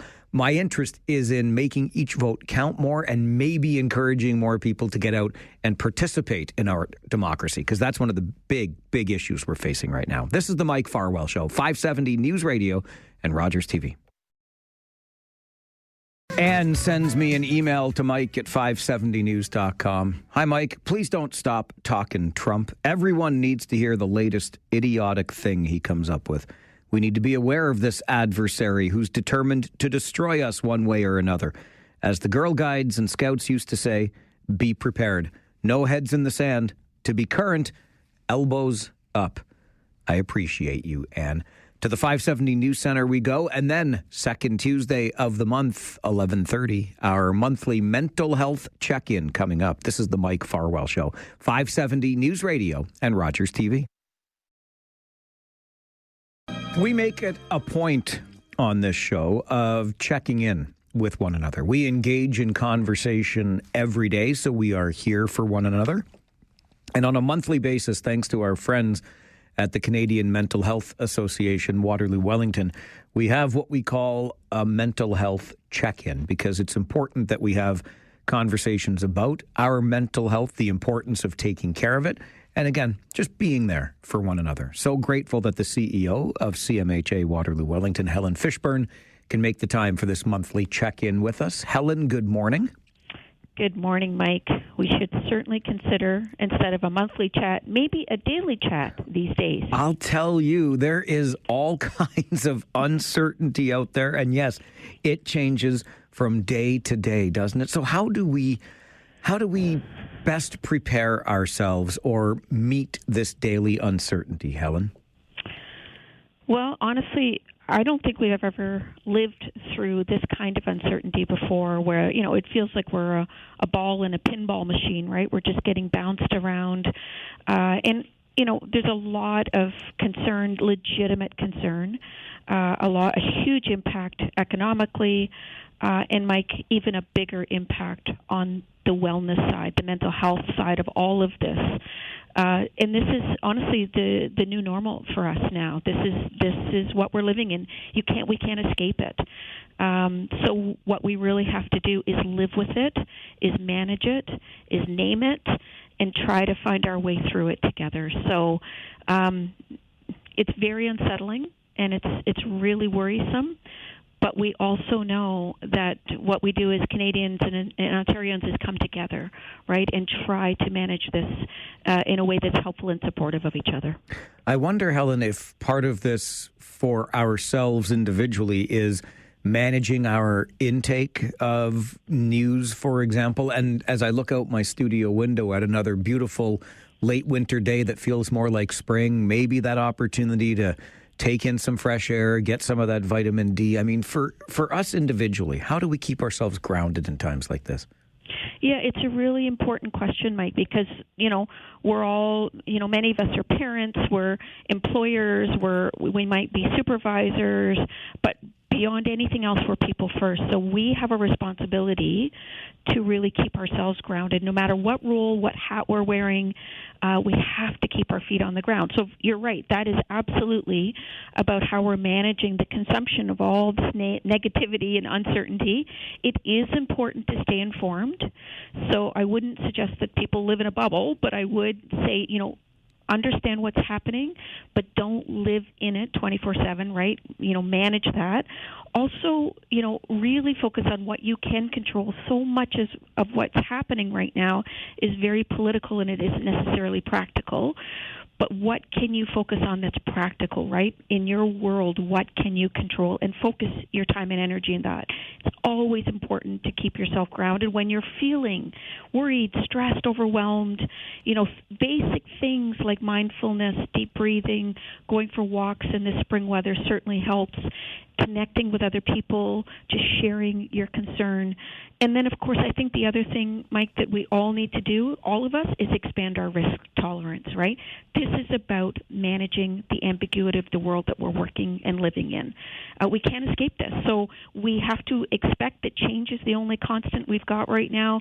We have to change our mindset to this is just the way it is right now and find a way to accept it, live with it, breathe with it, and this is it. What sorts of things, Helen, can the workplace do to ensure that those of us working for them feel supported at work? Yeah, I think this is a really important thing because, of course, all of us in one way, in one form or another, show up at the workplace, right? So it doesn't really matter what industry you're working in right now. Everyone is being impacted by the uncertainty. Certainly some sectors more than others. There's no question about it. I can tell you in mental health, we've had a massive impact just because the level of stress and worry and uncertainty has really gone through the roof. So we see that reflected in our call volumes. We see that reflected in our presentations at our offices, in the need for workplaces reaching out to us to say, what can we do? So we also need to step up and respond to that, the community need as well. But if you're an employer, this is a time really that you can't over-communicate with your employees, right? Keep your employees informed, whether you have 4 or 400, it doesn't really matter. Continue to make sure your employees know what's happening, know what the impact is, know what you're doing to mitigate and manage that.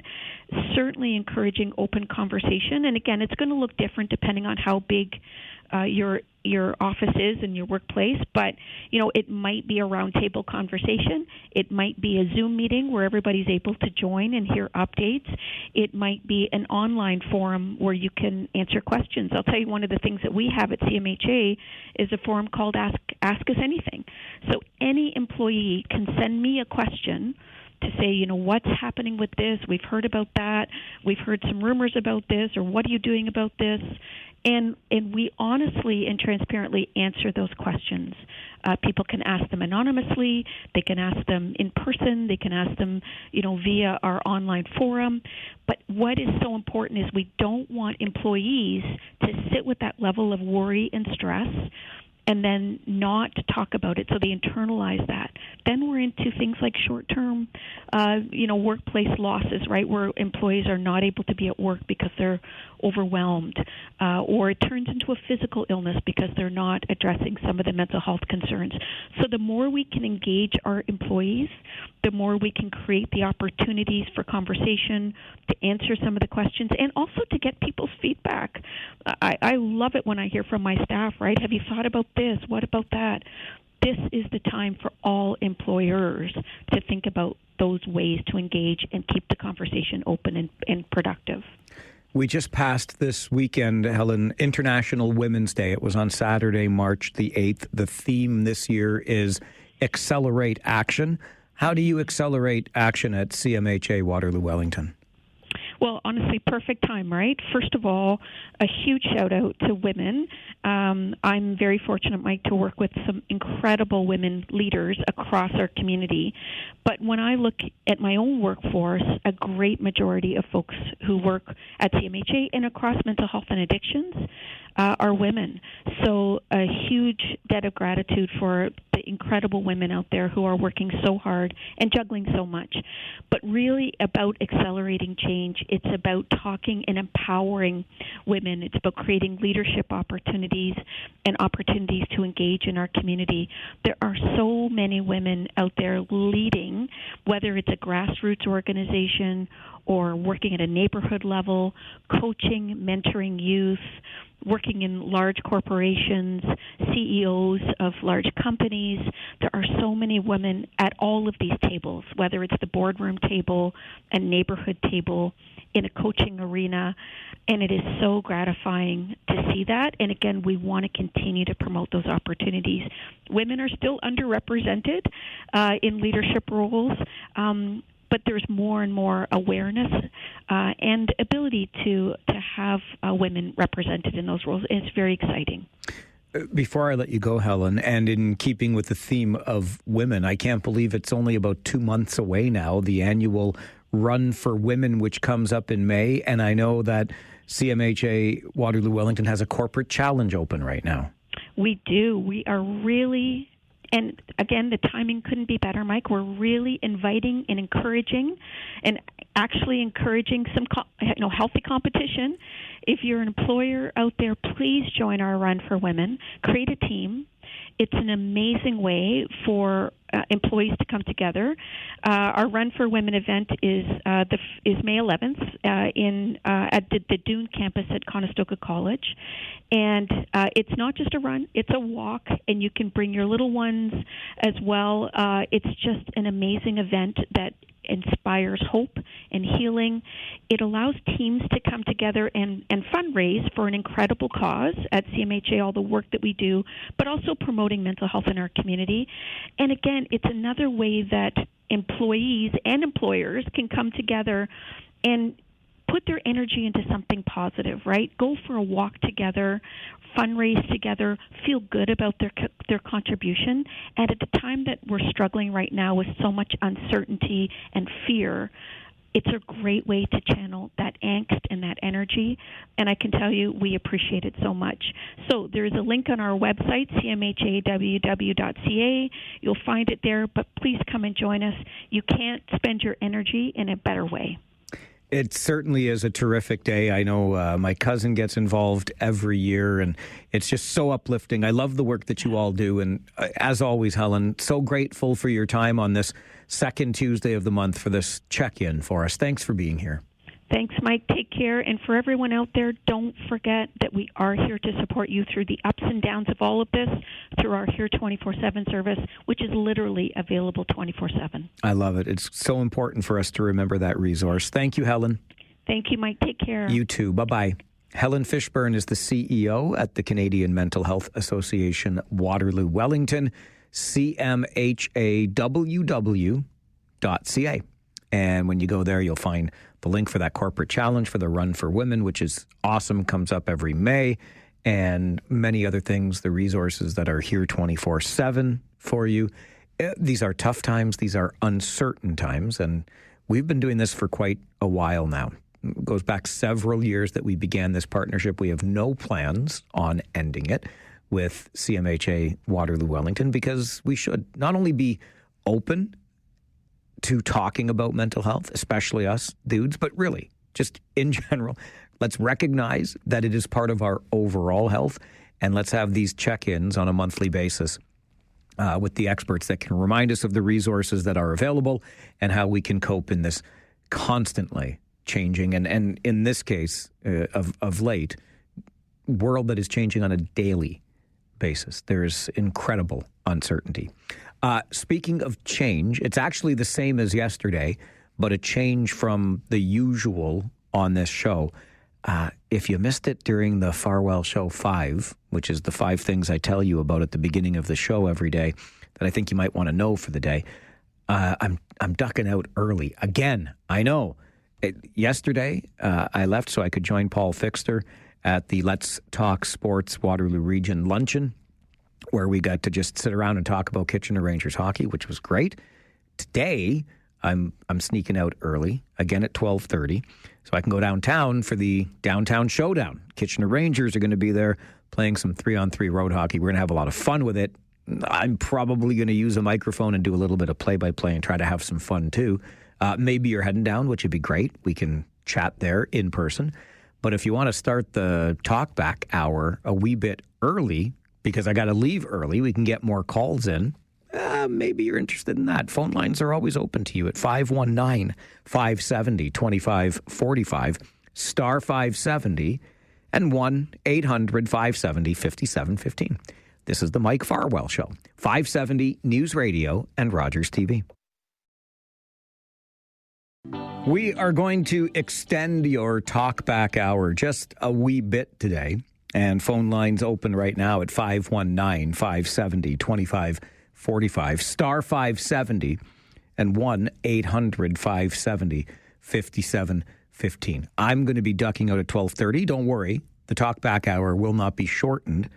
It's just being lengthened by these extra 10 minutes. Colin Robertson will be here to take care of you from 12:30 until 1. Try to go easy on him, though, today. I got in the car yesterday, and the first thing I hear is it's almost like playing Kitchener Rangers trivia with the guy. I mean, Jiminy Christmas. And I got to say, the guy asking for the answers to his trivia questions claims to be a fan. Come on, Mark. Like, you know I love you, buddy. Calls up to ask about the winningest season in Kitchener Rangers history, which was, of course, 2007-2008 when they won 53 games. And then Mark wants to know, well, how did the Rangers do that year overall? Mark, we hosted the Memorial Cup that year, for crying out loud. It was right there in your backyard. Anyway, OHL championship for the Kitchener Rangers that year. In the inbox, it's been a busy, busy morning. Rob writes to Mike at 570news.com. Mike, if you're not careful, Trump might place a tariff on 570 News Radio. I hear you, Rob, and I appreciate you. And again, I'll go back to what Albert said earlier, just with his concern around how often he's hearing the words Trump and tariffs. I get it. And you just heard from our excellent guest from the Canadian Mental Health Association of Waterloo, Wellington. Maybe you need a break from hearing about it. I don't blame you. And if you want to change the channel when you hear Trump and or tariffs on this show, you're welcome to do that. Remember, we are on for 4 hours every day. We talked about Trump and tariffs between 11 and 11:20 today. So, out of 4 hours, 20 minutes. So 1/12 of the show. 1/12 of the show. So there you go. Like 8.5%. But if that's the time you're listening, I know it's the only thing that you're hearing. Phil's email to Mike at 570news.com says, the daily call-outs and podium challenges remind me of the main events with the Macho Man and Jesse Ventura calling out their challengers with threats of breaking folding chairs over their heads. Oh, yeah, it's like being at the main event for a WWF match. And I'm saying WWF. I know they're not allowed to anymore because the World Wildlife Fund somehow knocked the almighty World Wrestling Entertainment off its mat, but it was WWF when I was a kid. Anyway, thanks for the emails. Nathan is on the phone with us. Morning, Nate. Arf. How you doing, Mike? What did you say? What? Arf, arf. Arf, Nate. Arf. Nate Dog. I'm like, what happened there? Okay, yes. Yeah, it's probably because I switched over from speaker to regular phone. Okay. Anyway. 3 quick things. Cobra Kai. We talked about it on Thursday there. Yep. Ended up binge watching the rest of it, and the one caller was right. It is definitely worth getting to the end. You got to get hit in the feels a bit with all the nostalgia and whatnot. Yeah, I did. It started around, I think, 12 or 13 in that final, because the final season was 15 or 16 episodes, right? Anyway, towards the end. And I finished watching it since then, too, and I agree. The way it ended, I'm glad I stuck through the so-so seasons like 4 and 5. Number 2 was I just wanted to say thank you for the bumper music being back to regular instead of the elevator music. You have no idea what we went through for that. What I went through for that. But whatever, Nathan. Well, that's right. We're keeping it, buddy. don't get me wrong. Some of the songs could probably be changed up because it's been a couple of years, but still, it's better than elevator music. And last of least, Friday will be the last show before St. Patrick's Day. So I'd really like to hear a whole bunch of Irish artists' songs and Irish theme music on Friday. So any of you listeners out there, bring it on. Let's hear what you got for Ireland. What Irish is there besides you two? There's plenty. Cranberries. There's Irish folk songs, the Irish Rovers. No, the Irish Rovers just called themselves Irish Rovers, didn't they? I don't think so. Okay. All right, Nate. There is plenty. I think even Sinead O'Connor was Irish. Wasn't that a party? I'll go with that. Oh, it's Sinead O'Connor. Nothing compares to you, Nate. You got it, brother. Okay, buddy. Appreciate the call. We have begun your Talkback Hour early here on the Mike Farwell Show today. This is 570 News Radio and Rogers TV. Van Morrison, an Irish artist. Huh. Enya, The Corrs, Niall Horan. Yeah, Thin Lizzy, an Irish rock band, you say.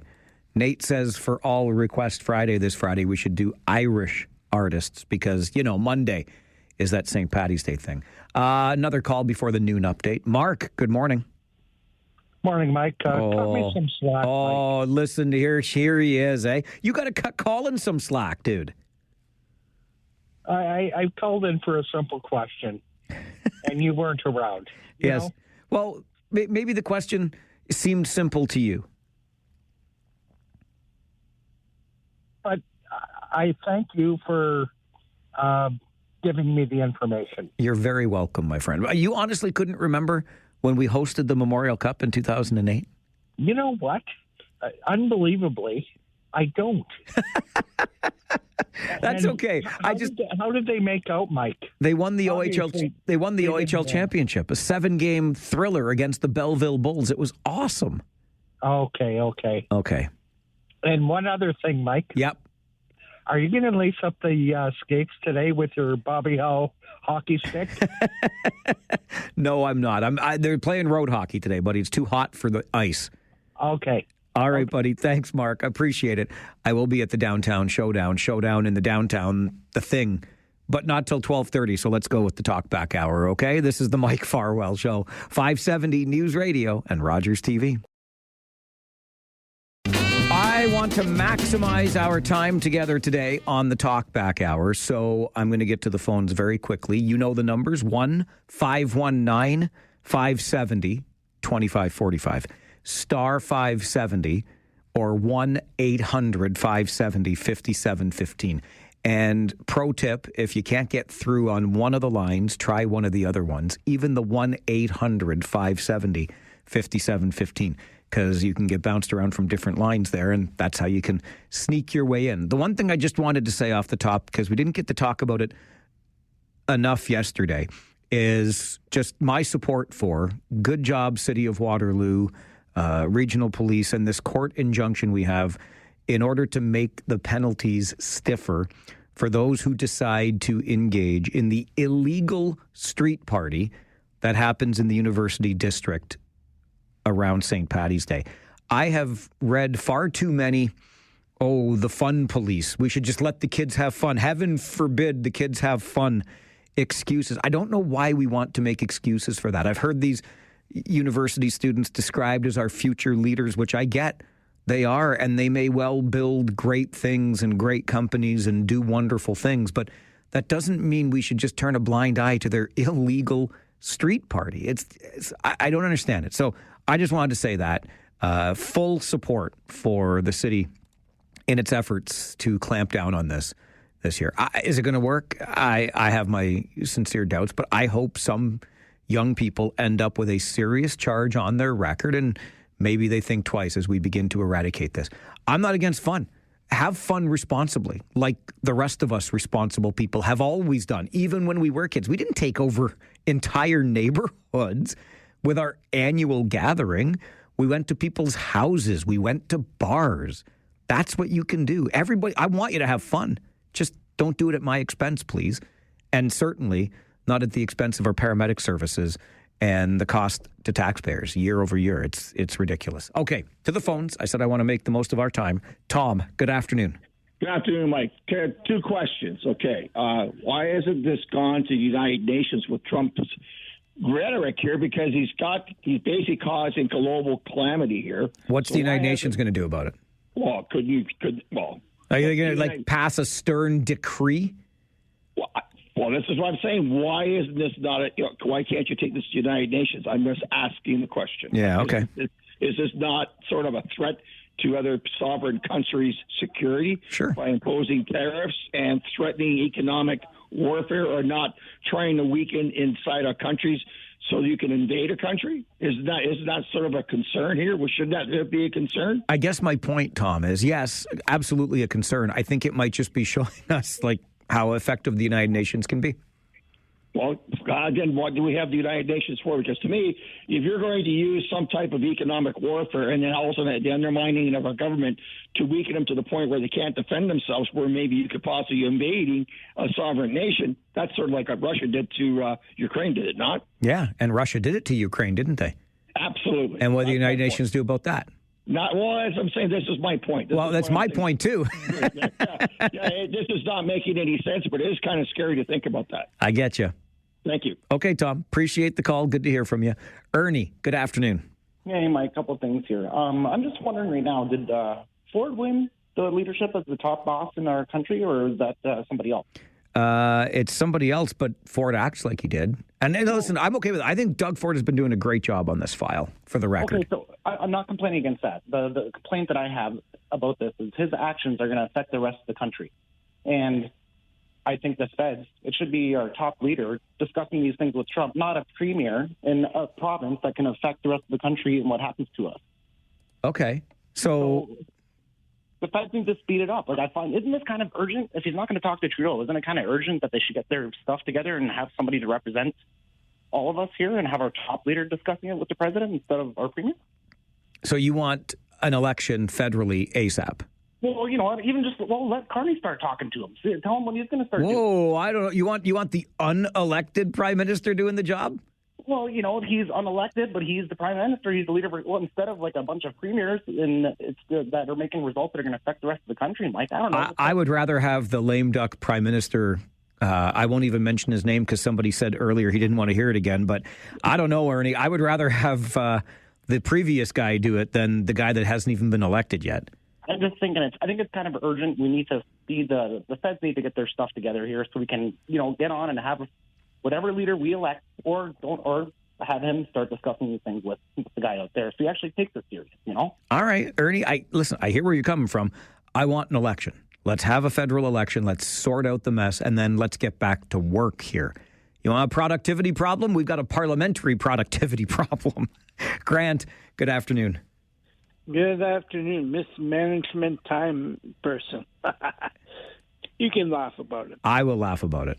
All right.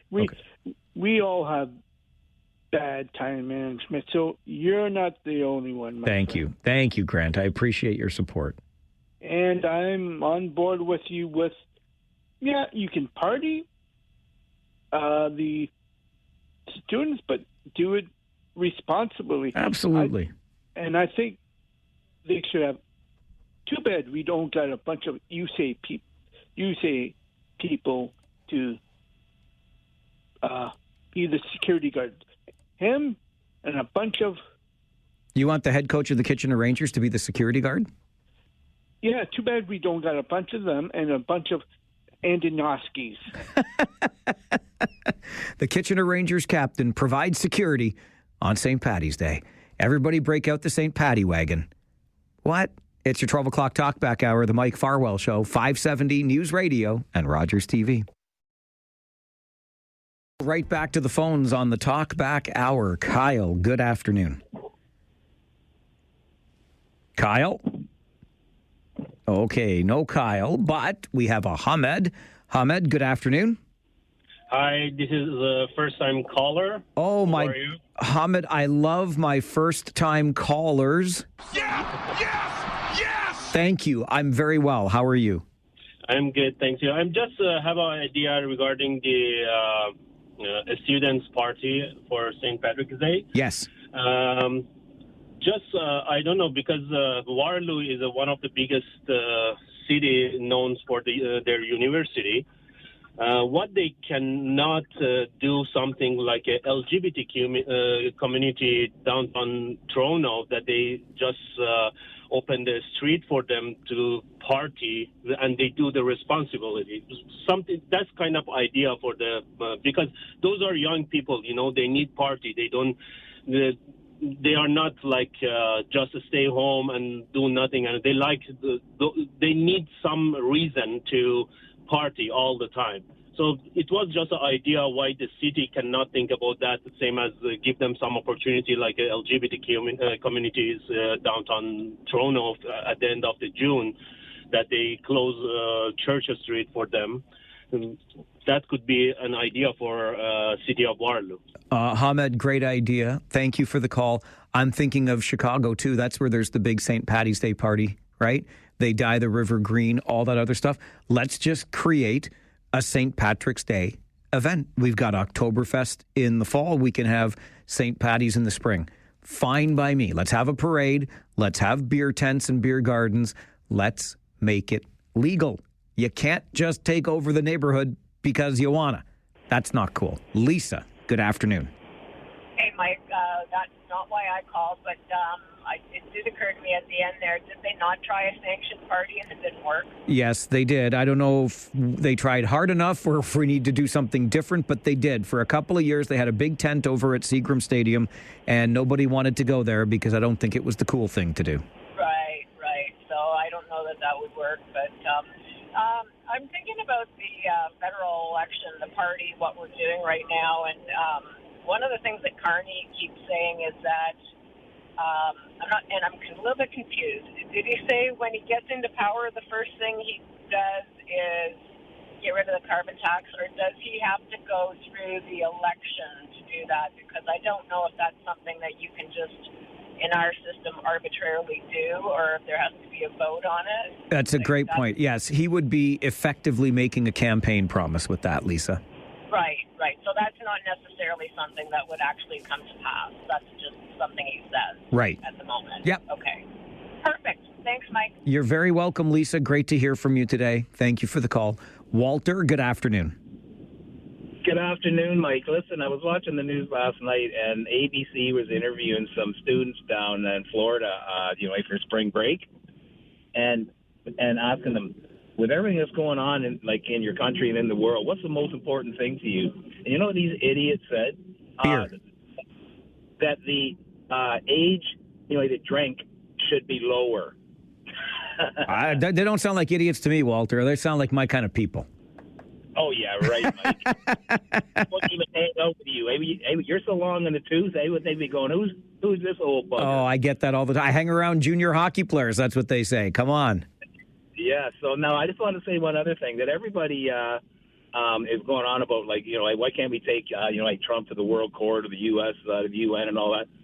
You have to understand one thing. Russia, China, and the U.S., they can do whatever they want in the world.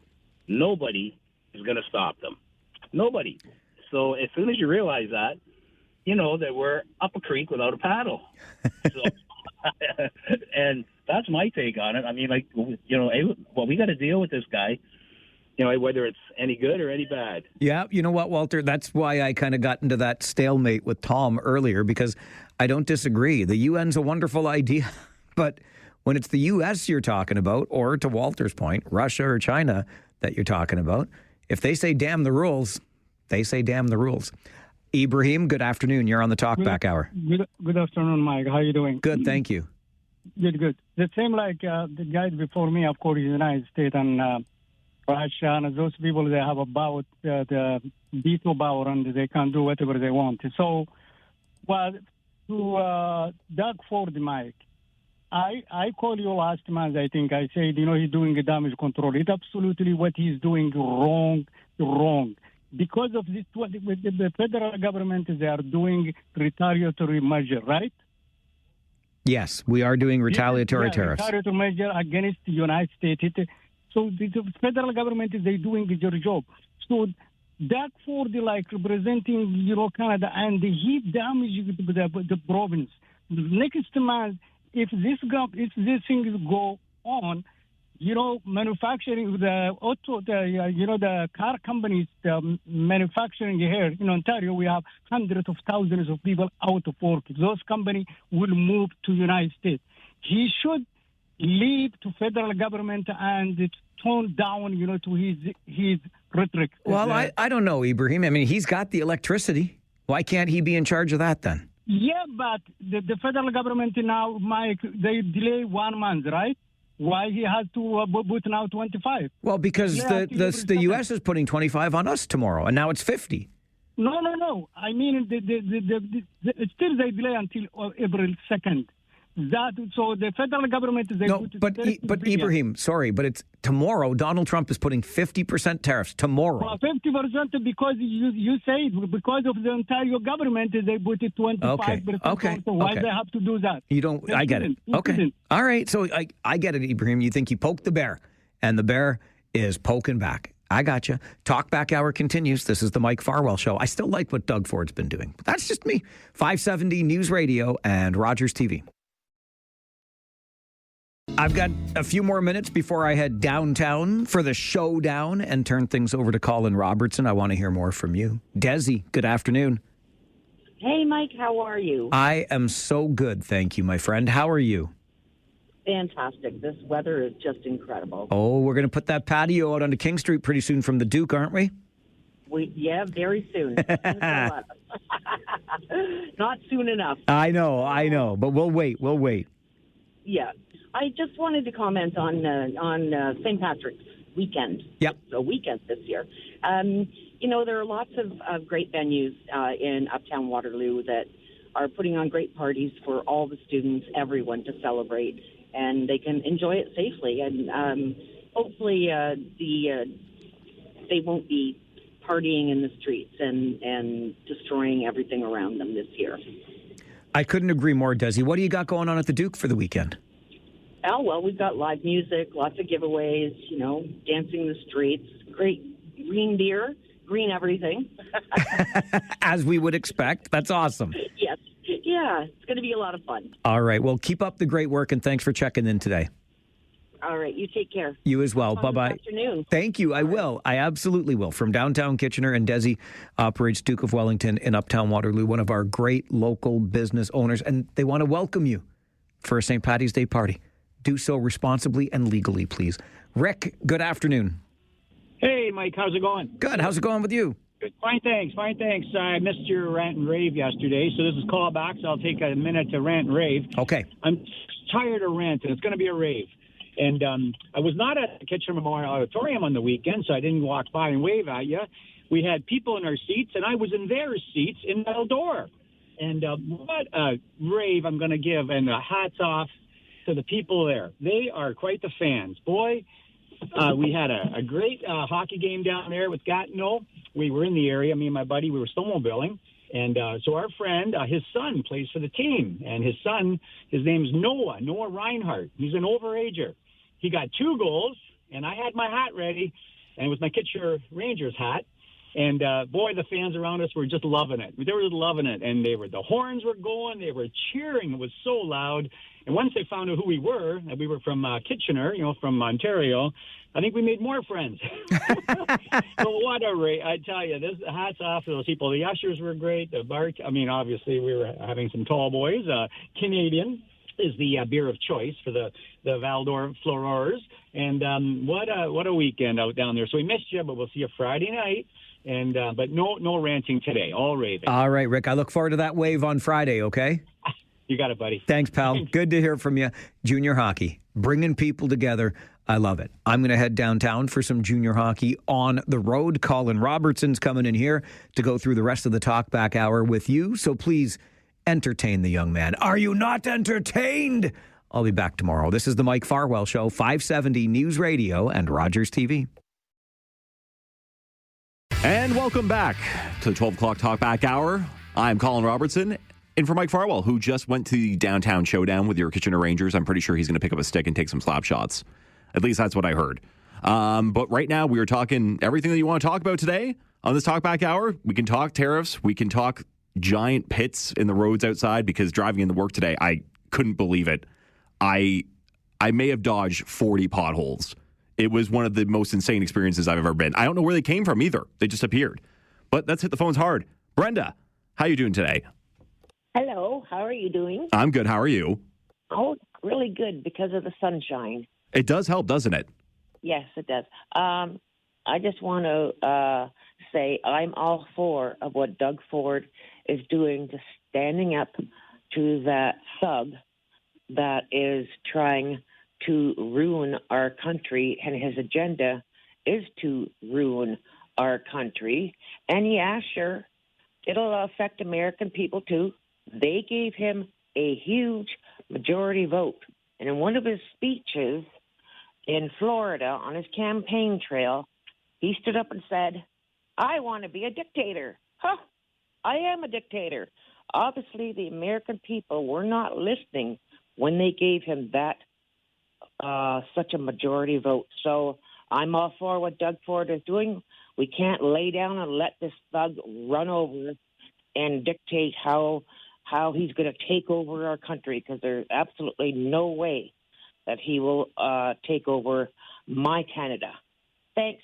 Bye. Thank you very much, Brenda, for that phone call. Yes, Brenda, I agree with you. I think in this case, Trump may have mistaken our kindness for weakness. And I think it's one of those things where you look at Canada, and we are a nice country overall. You know, we have been incredibly diplomatic on many different fronts, but I don't think that much of the U.S. was expecting this much of a fight when they started this, but they're going to get a fight. Kyle, how's it going? Welcome to Talkback. Well, my biggest rant right now is for G7 country. We have the most horrible cell phone service, I think, that I've ever experienced. That's for sure. But I was going to get back to Grant's call yesterday, I guess, complaining about the Kitchener Rangers, or I guess what's happened in the past with the Kitchener Rangers. I mean, I understand hockey. I volunteer in a hockey team. It's fun. Does it get emotional? Absolutely. But when you start berating these people that, I know Mike McKenzie probably gets paid for this job, but don't forget, Kitchener Rangers is a community-owned organization where people, a lot of them volunteer their time to bring hockey into a community so we can watch what we get to see. And if Grant wants to complain about Mike McKenzie or any type of hockey in the past that's going on, just Grant, it's easy. You take your resume. There's lots of junior hockey teams that are looking for volunteers. Help us out like I do. You know, we're always looking for help.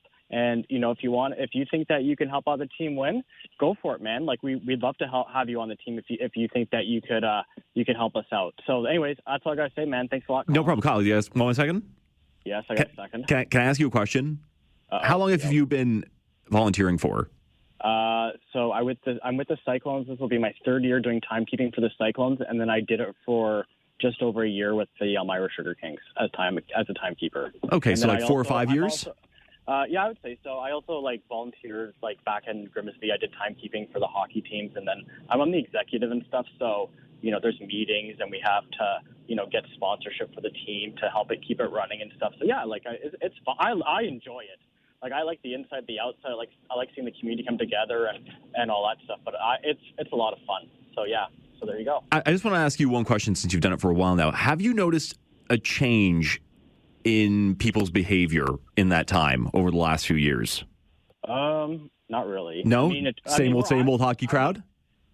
Sorry? Well, I think, what the funny thing is? I think junior hockey crowds are a lot more better and mature than house league crowds, to be honest.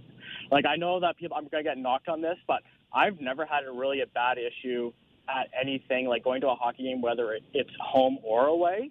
I've never had the crazy hockey parents that do things. It's honestly, I don't get that at all. I get that. You see that more in house league than anything. I don't know why, but as you progress, I think it's just the maturity level of both the parents and the players that you see. So yeah, no, it's a good crowd, man. Well, I'm glad to hear that, because I've heard many different stories at different levels of just the crowds feel like they've changed the last few years, a little bit more aggressive. So it's nice to hear that you were in a good environment. I've had maybe 1 or 2 people that are upset with my shots on the clock, but I don't care. I don't get paid for it, so it doesn't bother me. So thanks, man. I appreciate it. No problem. Thank you, Kyle. Have a good day. Yep. Okay, that was Kyle. Well, it's always good to get some volunteers on the local level of hockey. I mean, it's such a development process for everybody who wants to be part of the game. So I just want to play some audio quickly because Doug Ford just had a interview on MSNBC, and he spoke to them about the incoming tariff issues and even talking about something that I don't think has really been thought about too hard yet, but what is happening on the stock market and people's money, especially in the pension sector. So I'm going to play a few clips here from Doug Ford, and I just want you to hear them because I think they're kind of important about what is going on right now. I want to make sure we build an AMCAN fortress, the two greatest countries in the world. Fighting like this does not make sense. But I will respond appropriately on the electricity. Stay tuned. So yeah, that was in response to the 50% steel tariff that is apparently coming tomorrow because Trump is upset with the 25% energy tariff that Doug Ford implemented. Now, Doug Ford here, he talks about the current stock market situation. And these pensions, when the market goes down, it's going to affect people's pensions. So I'm not too sure why he continues to attack his closest friends and allies, but we need the American people to speak up. Yeah, it's all very valid problems right now. I mean, it's not just one thing that is currently being attacked on our front. It's a whole bunch of different issues that are happening right now, and they're piling up, and it's getting heated, and it's getting, it's getting a little bit worrisome because this is supposed to be our closest ally, and this is how they're treating us right now. And I mean, who knows what's coming tomorrow and the next day, because this is all very new to everybody. So, we're going to take a quick break, but when we come back, I see Bob and Dallas are on the line. So call now if you want to call, star 570 or 519-570-2545. I'm Colin Robertson. This is the Mike Farwell Show on 570 News Radio and Rogers TV. And welcome back to the Mike Farwell Show, Talkback Hour here on 570 News Radio and Rogers TV. I am your special guest host for this half an hour, Colin Robertson. We got Bob on the line. Bob, how's it going today? Okay, how's it going with you? I'm pretty good. That's good.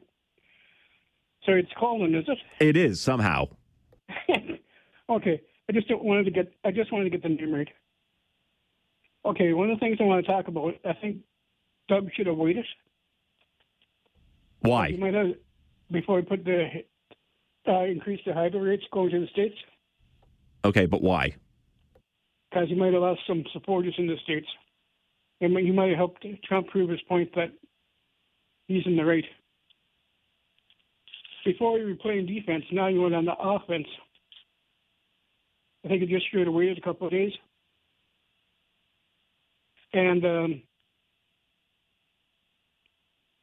as far as, I'm going to switch lanes here a little bit. Pierre, Paul, yet. He's trying to say he's not like Trump. But his ads are talking about the woke agenda on the left. He's talking about calling his opponents nicknames instead of calling them by their name, so he's not respecting them.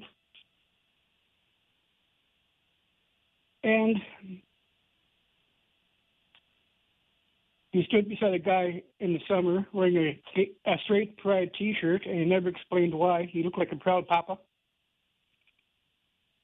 And I think that's just as important as Justin having a blackface way back 20 years ago. Have a good day, Colin. Okay, thank you, Bob. For your first point, do we always want to be playing defense here? I mean, I get what you're saying is that you want to make Trump go through this himself, but it's just crazy at this point because you can't just let this guy walk all over us. Well, how is that fair to everybody in this country whose jobs, like our economies are so integrated? The tariffs 100 years ago, it would have been probably no issue, but now everything runs back and forth between all three countries here in North America. It's Mexico through the U.S. to Canada, and it just cycles through everything.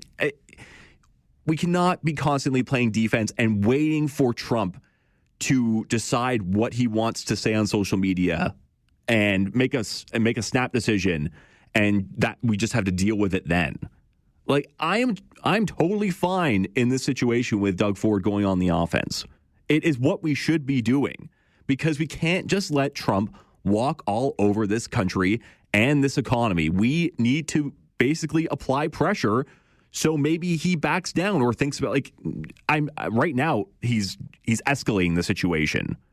And with somebody like Trump, that is expected, but maybe there will be some kind of realization eventually, hopefully.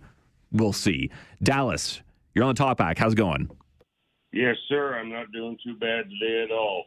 I'm not going to ask you how you're doing because, everybody knows you're doing pretty good. But anyway, yeah, I 100% agree with what you just said. Listen, we got to hit him where it hurts. And, yeah, I'm surprised we didn't hear him whining on True Social this morning about a broken toe or two from kicking his desk, because he took a little hissy fit, didn't he? I mean, let's face it. He went silent for 24 hours, and then all of a sudden, boom, there, okay. Well, all right. Well, that's, I don't know. The man's a child, quite frankly, and he's the type of guy, as most everybody should know by now, that if he doesn't get what he wants, he'll do what he can to get what he wants, and when he can't get it, then he throws a hissy fit. And that's my feelings on that one. Okay, Dallas. Well, thank you very much for that. That was Dallas. Yeah, it seems to be the Trump playbook. This just seems to be it, is where you either give him exactly what he wants, you give him the lollipop, or you don't, and he cries. And then, he tries to escalate another way. But I can only imagine what his approval rating is going. I haven't seen anything recent, but I can't see his approval rating being anything positive for the next little while. His policy has continued to just absolutely destroy families on the U.S. side and create complete uncertainty for all of the world right now. So who knows what tomorrow brings, but right now Trump is basically saying, because of what Doug Ford did, the 25% on energy, he's going to raise the steel and aluminum tariffs to 50% tomorrow. So what does tomorrow bring? Is he going to flip-flop on this one too? I don't know. Maybe. That's just where we are right now. And you can call right now. We got some phone lines open, star 570. Chris, I know that you are currently on hold. I'm going to take it right after this short break. I'm Colin Robertson. This is the Mike Farwell Show on 570 News Radio and Rogers TV. Last few minutes here on the Talkback Hour, Mike Farwell Show. I'm Colin Robertson. Mike Farwell just went to the downtown showdown for the Kitchener Rangers today, so he's having fun playing some puck or ball. I think they're doing ball hockey. I think it's too warm. Yeah, I'm pretty sure that was the issue. Let's go. Chris, how are you doing today? Welcome to Talkback. Yeah, Team Canada is missing a lot of players, it seems, here. Where's Saskatchewan? They do something with potash that's way more effective than alcohol or food. Potash, yeah. They're worried about that part. So maybe Ford should give the Premier of Saskatchewan a call. I mean, at this point in time, every single premier has to be talking to each other, right? I mean, every single one of them has to be in constant communication because they're not doing anything. They're not doing anything. What are they doing? Pulling alcohol off the shelf. Big deal. Are you talking about just here in Ontario, or are you talking about in Saskatchewan? I'm talking about Saskatchewan. How come they're not doing? How come they're not involved in this? They could put 50% tariff on potash, and all the farmers they'd be lined up at the White House.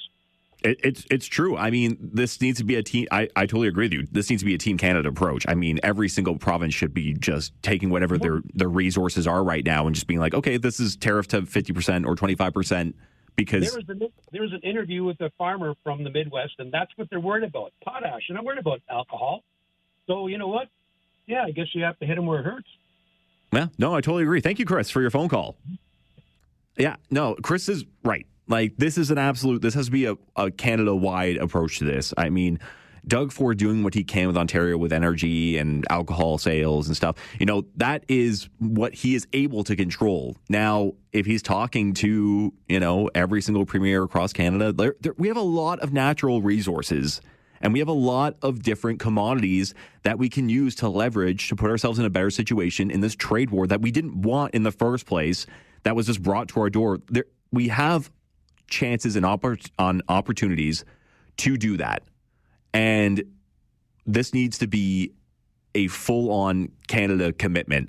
Now, I don't know what's going on because it feels like we're in a weird space right now. Like Trudeau is prime minister, but not really, and Carney is prime minister, but not really. We're kind of like in this middle ground, and it feels like on a federal level right now, like the transition process needs to be rushed through way faster than it is right now because things are evolving and changing so rapidly. We need to have a Canada United Front, and we need Carney right now to basically be able to talk at the level that he is, because I know he's kind of been waiting still, but right now it feels like limbo. It feels like we're in limbo, and I kind of want to be out of it already. And hopefully Carney has some strong messaging when he comes in, and he can give one heck of a speech on his entrance to this trade war fight that's going on right now. But that's it for the Talkback right now and the Mike Farwell Show. Mike Farwell will be back tomorrow. And, of course, he will be here the whole time. At least I'm led to believe. Maybe he'll leave another half an hour early and let me come and talk to you myself, because why not? I'm sure you enjoyed it as much as I did. Maybe not.